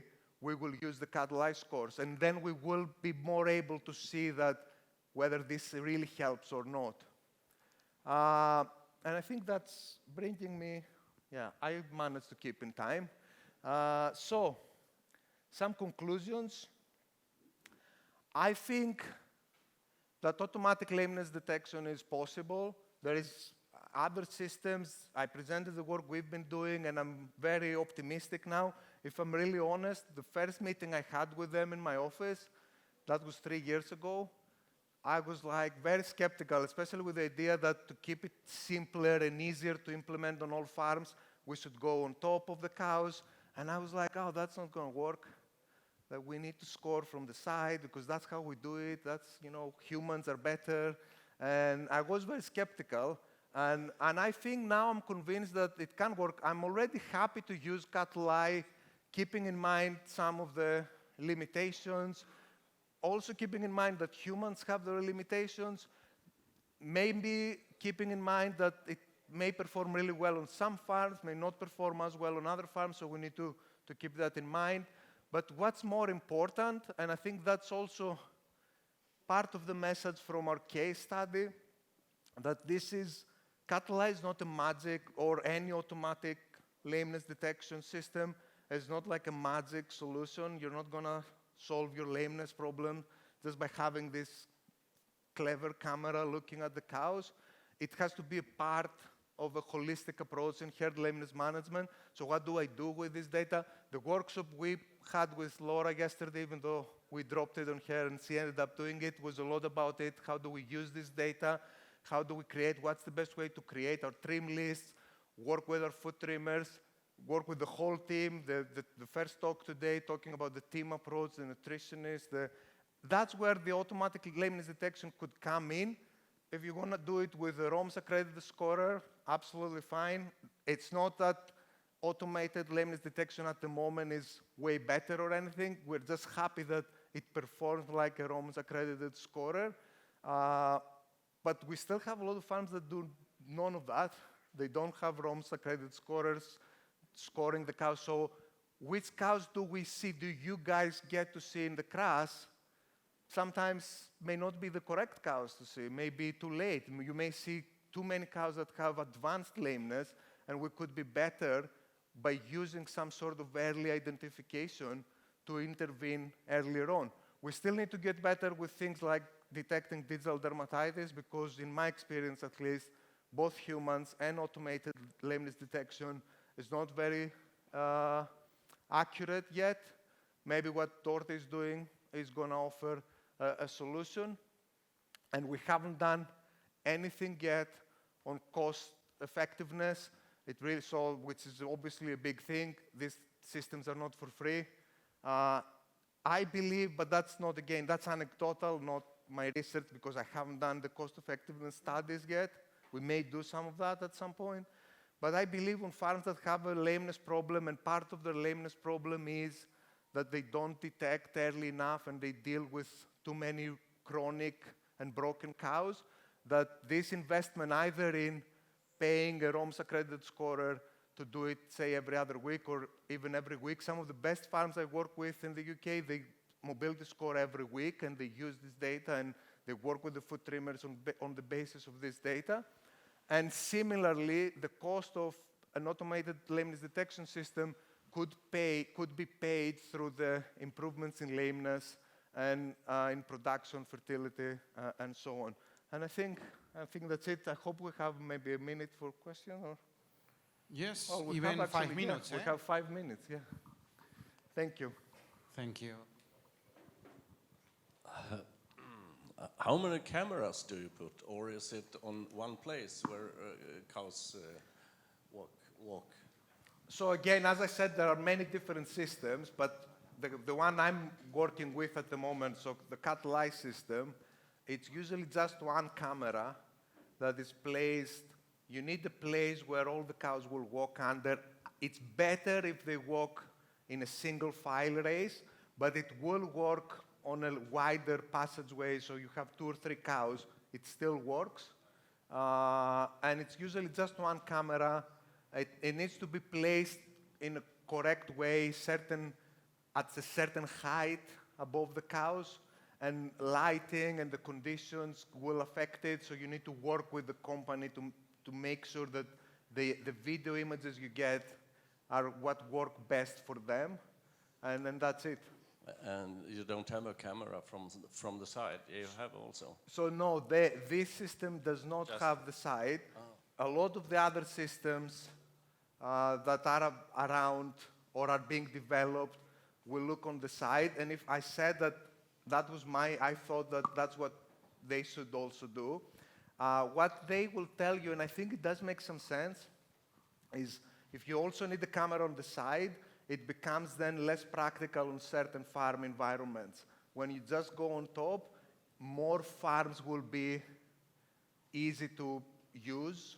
When you go on both on top and on the side, some farm environments will not have the correct place.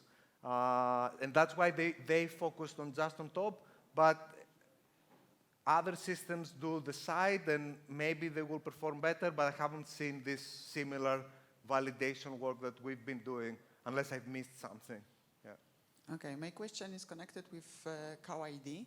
How you connect that score with ID of the cow? So again, I can only answer for the cat-eye system. This can work 2 ways. If you can either train the camera to recognize the cows, So when you start the project, you need to walk every cow under the camera and tell the clever guys that this cow is 24, 24. From this point on, it learns from the patterns. That's not 100% accurate, but human scoring are not 100% accurate. To improve that, what they do now, they prefer to use an RFID reader. So if you have tags with RFID readers, you have an RFID reader, and that talks to the camera. That's, I think, now 95, 97% accurate, maybe even 100% on some farms.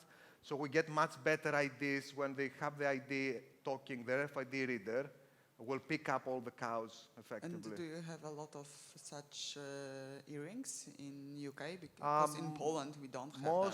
Most UK farmers will have the RFID tags now, yeah. Or a lot of them, maybe, I don't know if most is the accurate answer, but a lot of them will. So then it does make it, but it is still possible without it. It's just you need to expect that you're gonna miss. The other thing we found with the ID recognition not on RFIDs is a bit of a pain because every time you bring new cows in, you need to walk them under the camera, and then the farmers don't really like that. So I think practically it's a lot better if you have the RFIDs, yeah. Thank you. Any other question? Okay, so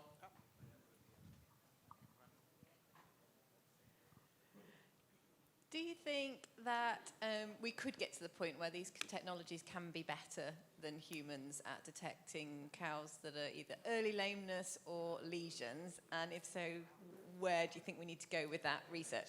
So I don't want to come across as I'm selling like the technology, but I made the statement that I work closely with them, but I'm not going to make any money by increasing sales. I didn't believe it. I now think we can.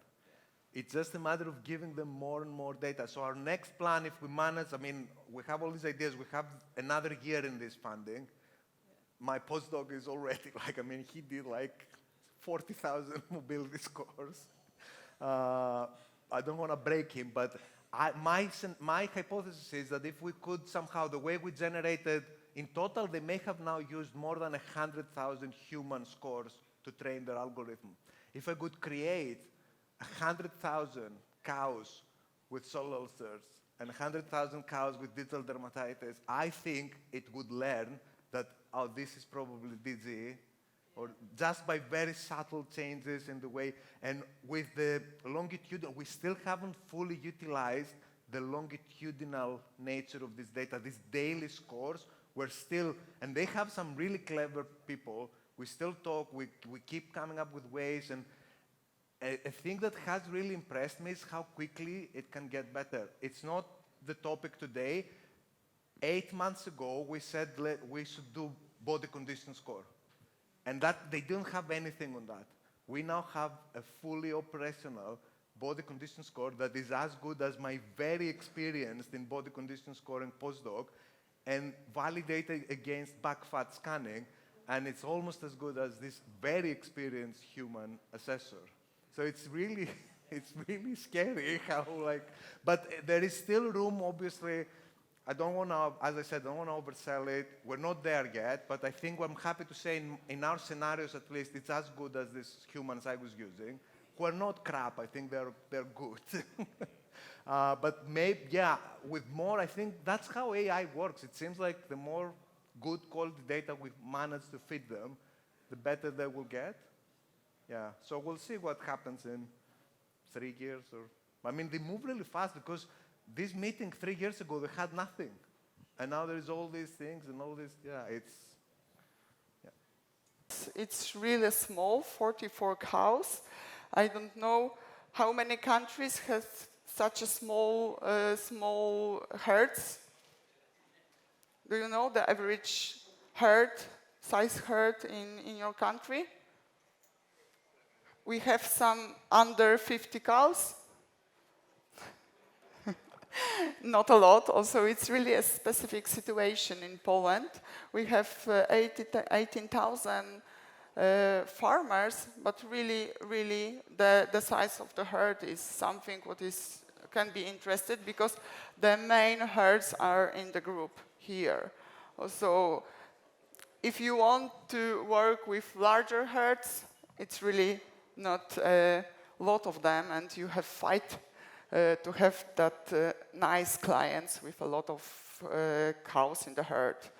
Also, it's a big picture of our dairy sector in Poland, but my part is a genetics, and I'm a genetist, and I started my adventure with Hoof Health when I became the project manager of CGEN trimming project. And this project is connected with Hoof Health, but main goal is to implement the genetic selection in Poland. Genetic and genomic selection. Yesterday we saw that single-step method used for genetic selection. We also are doing it, and I will talk about it a little bit more later on. And when we talk about this project, we started to talking about sources of reduction in hoof lesions. And we all know that environmental factors are the main important part when we talk about hoof health. But we also now know that there is place for genetic selection, because that resistance to hoof health has some genetic background. Also, we can do both, that management practices with genetic selection to reduce incidence of hoof lesions. And both of cases, we need that close health monitoring. We talk about it here a lot, and I'm really happy that it's more and more in our talks that we talk about data and having data and using data and understanding them. Also, we can use them for that management purpose. We talk about it, but the same data are really useful for genetic selection. And we are not the first one, obviously. I think we are the last one in that story, because the Hoof Health recording started in Sweden in 2003, and we developed our web-based application in 2017 and launched it in 2019. Also, it's really, I think, the last European country who started to do it. And why I'm really happy that we are here, because we still use experience from Spain in our project. And it's really important part. And thank you, Nuruddin. I see you there. And he shared his experience with us, and we really can follow and do some things together. Also, it's really, really nice to be here. And from that genetic perspective, in all countries, we use data which are recorded by hoof trimmers. And because it's so obvious for many people, I talked with them and I recognized steps which I have to have in my project to come from the trimmers and the data recording to have that EBV evaluation in Poland. Also, I recognize that we really need to disease recognition, the software, the database, and then we can talk about genetic selection. Also, that way is really, really long. And because I'm a genetist and I recognize those steps, I look at hoof health also from that genetic perspective. And I was really focused on my expectation at the beginning. I hope now it's not true, but it was like that from the beginning. Also, what was for me really important, that standardization and good data quality, that correct diagnosis, that what I asked you about, it's really that assign the good diagnosis to the proper animal, so that using of animal ID. Registration for Holsteins with pedigrees, because when we want to prepare some genetic evaluation, then we really need that pedigrees to have information about animals and genetic paths. And it's obvious large amount of data, what we talked about earlier. It's really important to have that digital data, not data on papers. So it was my point of view from the beginning. And then we decided to implement that international standard from ANKA, and we implemented it in our software. It's the part of our application, and as you can see, we have a Polish version of ANKA Atlas, but our translators decided to use that abbreviation in English. It's not so easy to use for our trimmers, because they are not connected with Polish names of disorders, but it's really easier to talk about hoof health in that international environment which we have here. Also, advantages and disadvantages is always with us. And because those recordings and good disease recognition is so important to us, we started to train trimmers who are involved in that recording system with harmonized codes and diagnosis. And as you can expect it, it's not something what it's really interesting for them. It's something what is really obvious for us, we really need it. But for trimmers, other topics are more interesting, and how you can imagine new methods, how they can use maybe some new protocols, new treatments, new products. It's more interesting than how to record data and how recognize diseases. And now we can show at this part, check this part of expectation, because it was not the only difference between my point of view and trimmer's point of view. Okay, it's that about trainings, but more important are connected with using software. They want to not spend a lot of time with recording. They want to have really quick messages from after the visit, after the trimming visit, to have easy billing system, because they are paid for each cow which is recorded or it's trimmed, but also it's recorded. Access to the treatment history, but something what is really different from our point of view is that they want to have the same quality of service to every customer. Why it's really difference between us and between us as like a breeder association and hoof trimmers, because all costs connected with that software, with application development, is covered by breeding association, and we want to give this service only for farmers who are the part of our company. What is obvious for us, but it's really inconvenient for trimmers. And also it's really nice when you can work with large herds, because it's obvious for all of you, and we don't have a lot of them in our federation. Also, it's not so easy to do it with all farmers which we want to have in project, and all trimmers who prefer to work with bigger farms. And because I said it, I'm from Breeders Association, and we have other expectation as a federation, more connected with our functionality and our role in the society. Also, we want to have that software only for our members, but we also are really focused on safety of data. Also, we need all that contracts and procedures. It's not so convenient to use it, but we have to have it because of our clients. We want to monitoring the population. Also, sometimes population is more important than herd for us.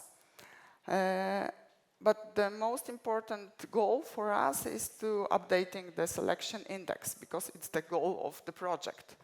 And we are really focused on that.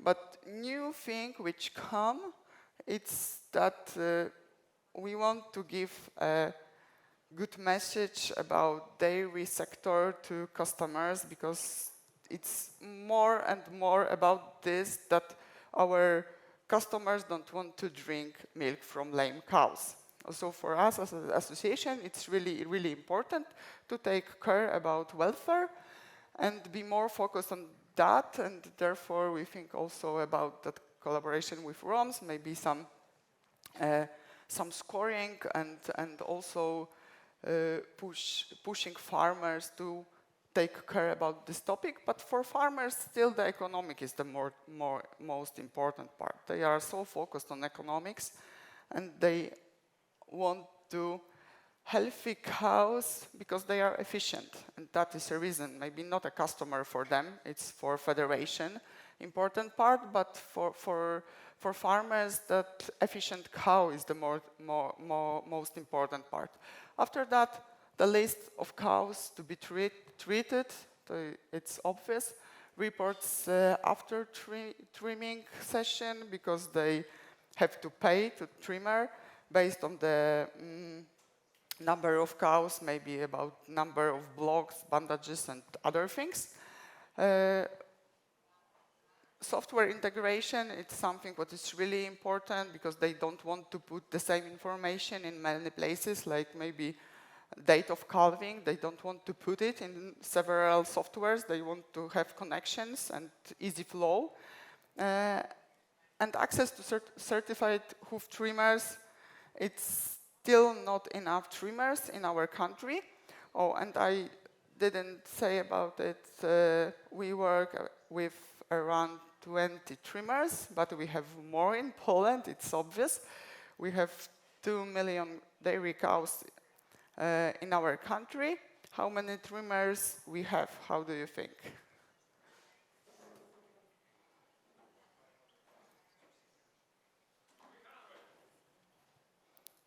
300? Okay, trimmer from Poland. He's more involved in that part than I am. Also 300 trimmers, it's still, I think, not enough for 2 million cows or 6 million cattle in Poland. So we have still a gap there. And okay, I start to talk about hoof health, and I started from that genetic part, and now I know that it's really not only about genetics, because we know that there is a lot of space for cooperation, and we have to be all involved in it. And Marie-laure, you said about that collaboration, and it's about it. Really, we have a lot of players here, and also a lot of actions, and we have to do it together to be at the end in that hoof health strategy for the country. But despite of these all problems which are not solved and challenges which we have in our country, we have increased number of records. Now we have 22,000 cows with records in our database. Also, it's maybe a small part of population, but it's enough to have some analysis and maybe that information from the population where we are with the hoof health. And we see here that it's really a huge problem. Now we know that 44 cows, after those all analyses, had hoof health problems in their life. Also, maybe it's only one disease, but maybe it's more. It's if even one disease, it's a not healthy cow for us. Also, it's 44 cows with problems with their stories. And the biggest problem, as all around the world, is digital dermatitis. And I think those four are the main problem. And were focused yesterday on those three. And Dorota said about it, also it's all the same in Poland. And I know that around, because here you have percentages, but it's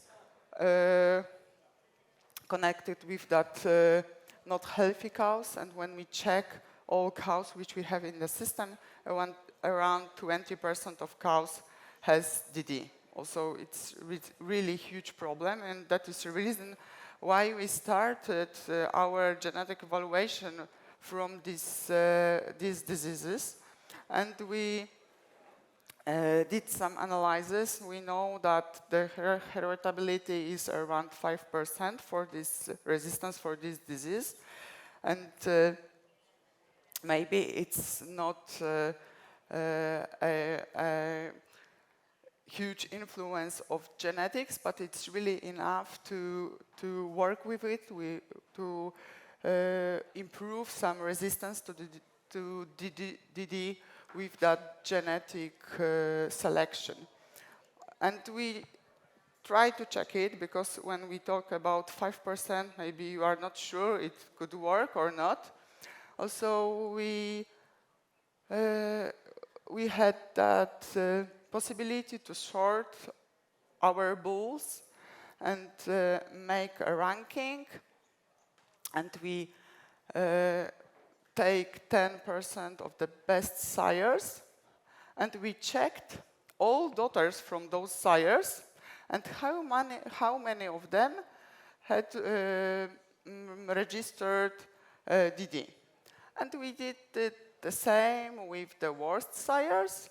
Also, 10% of the worst sires with the lowest breeding value for resistance to DD, and we check how many daughters from these sires had that DD in our records.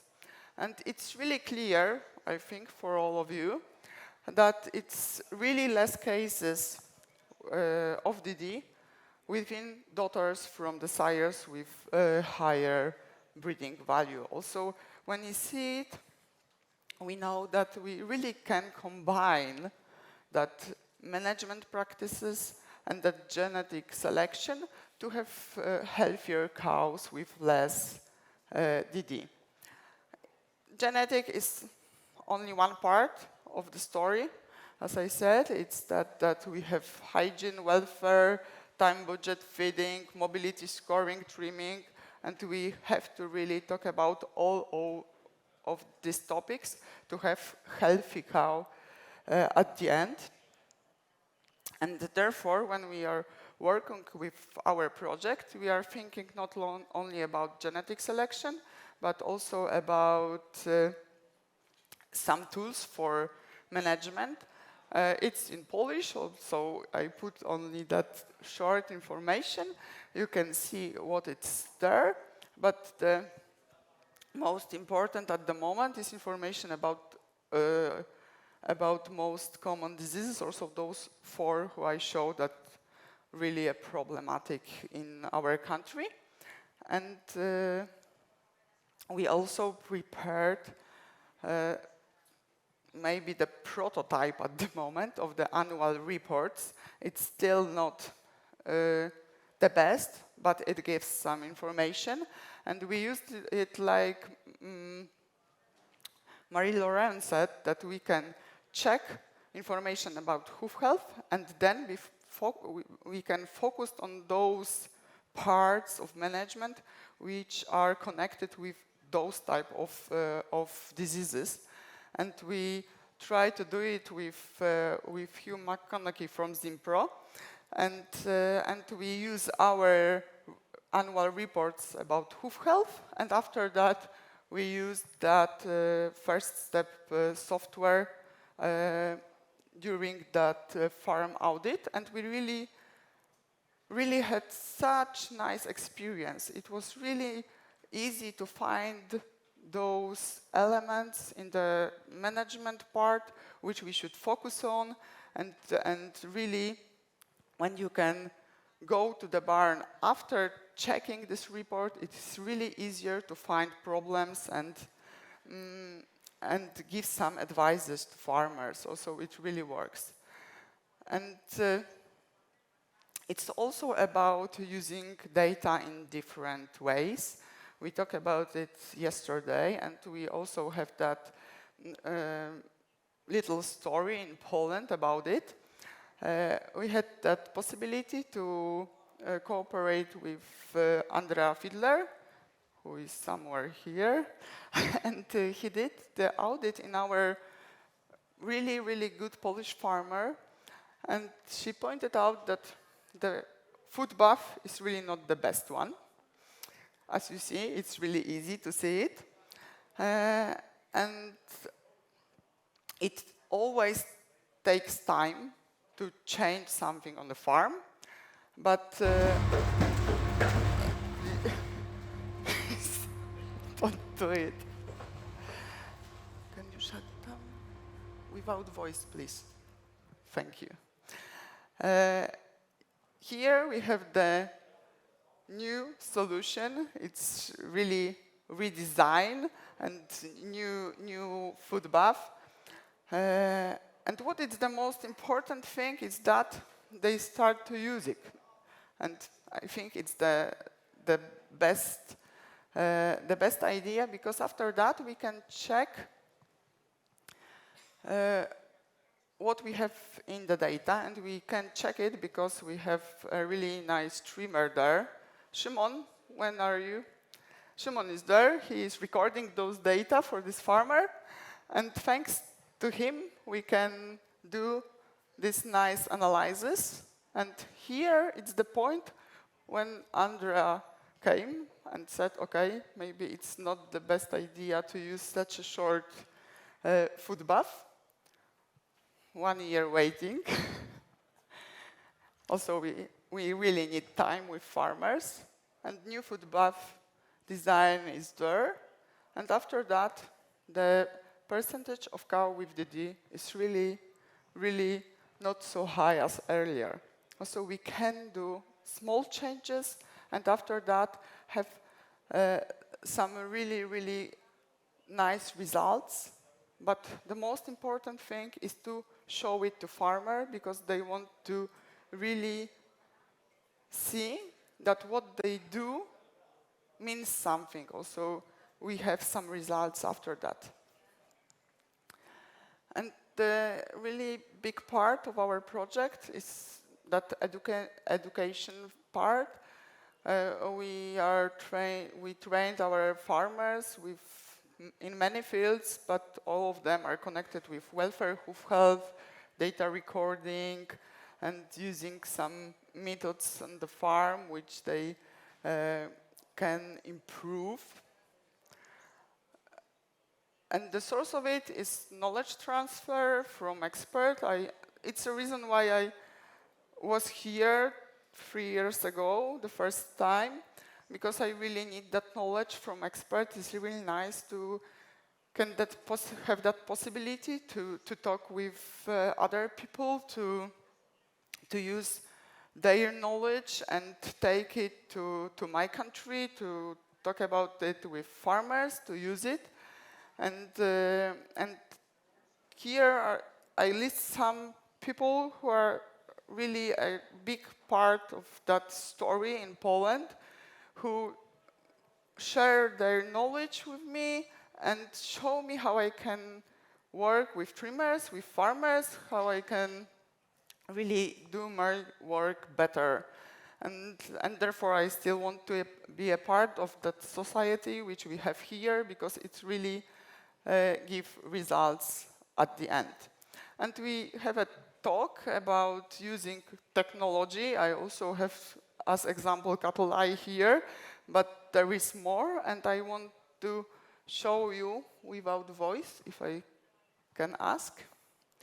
The project which we have in Poland. It's not in our federation, but it's really nice that we are not far away from this, what is happening in the world.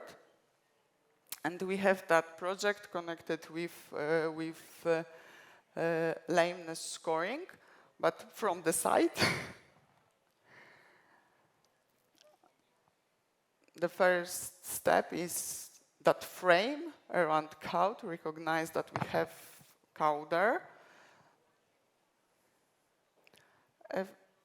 Next step is the same for each project. We put dots on important places.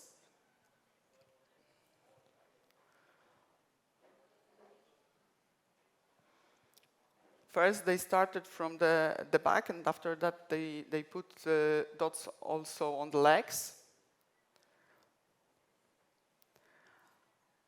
And the main part of AI is to recognize leg in each circumstances, even if you have some barriers for cameras and other things. And that is what the computers see. It's not a cow anymore, but the dots are there. And we still need a cow to be really sure that what we are looking for, but for computers it's not like that, and we can really recognize a lot of cows at the same time.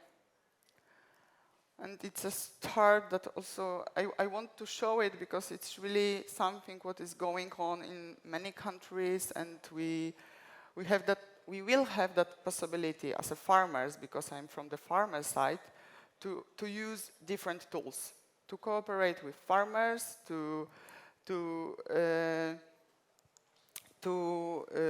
cooperate with other farmers from other countries, to cooperate with trimmers, to using software for hoof diseases recording, to use some knowledge about lameness scoring. Also, it's really a lot of possibilities for the future. But for me, the most important part is about cooperation, because we all should be involved in that, then we can have results.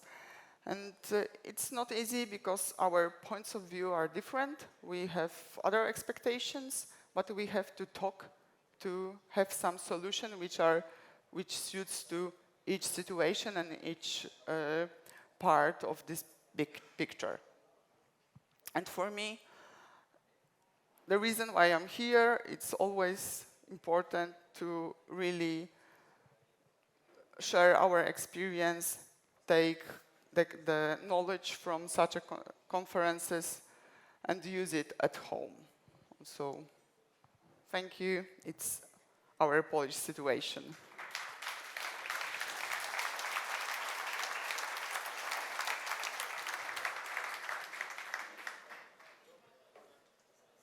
Thank you, Katarzyna. Do you have any question? Yeah? Let me.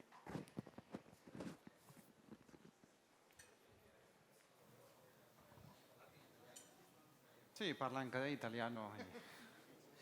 Ok, volevo capire, avendo sicuramente differenti Hoof trimmer in Polonia, cioè ci sarà la persona un po' più anziana, un po' più giovane, quello propenso alla tecnologia, quello un po' meno, come avete cercato di convincere tutti quanti ad apportare la collaborazione, insomma, su questo? Do you speak Italian? No. Okay. Take into consideration that the big variety of hoof trimmers in Poland, that you have for sure very young people but very old people, how do you manage in order that they will use the technology and they will join your project? Is okay in translation?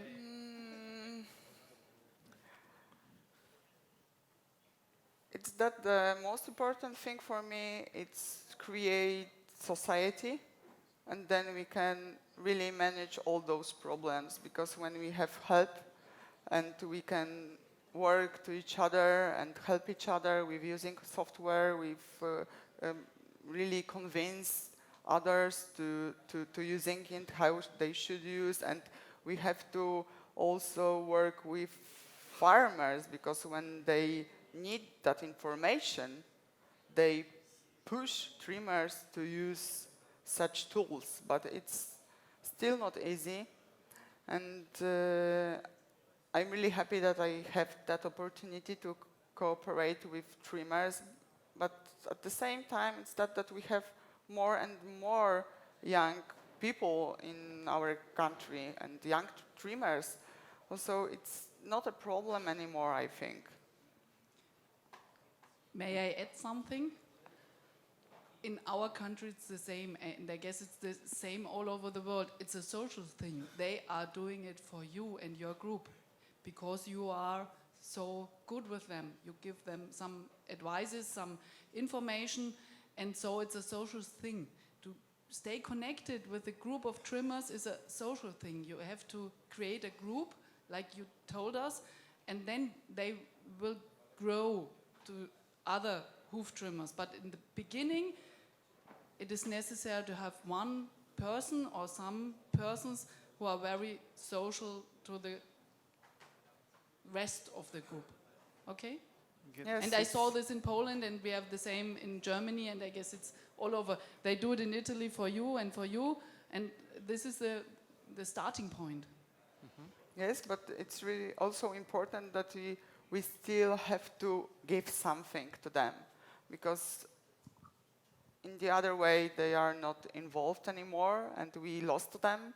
Also, yes, it's still about creating something together, really day by day, not only once. And it's difficult. It's obvious, like each collaboration. Thank you, Katarzyna. Thank you very much. Thank you.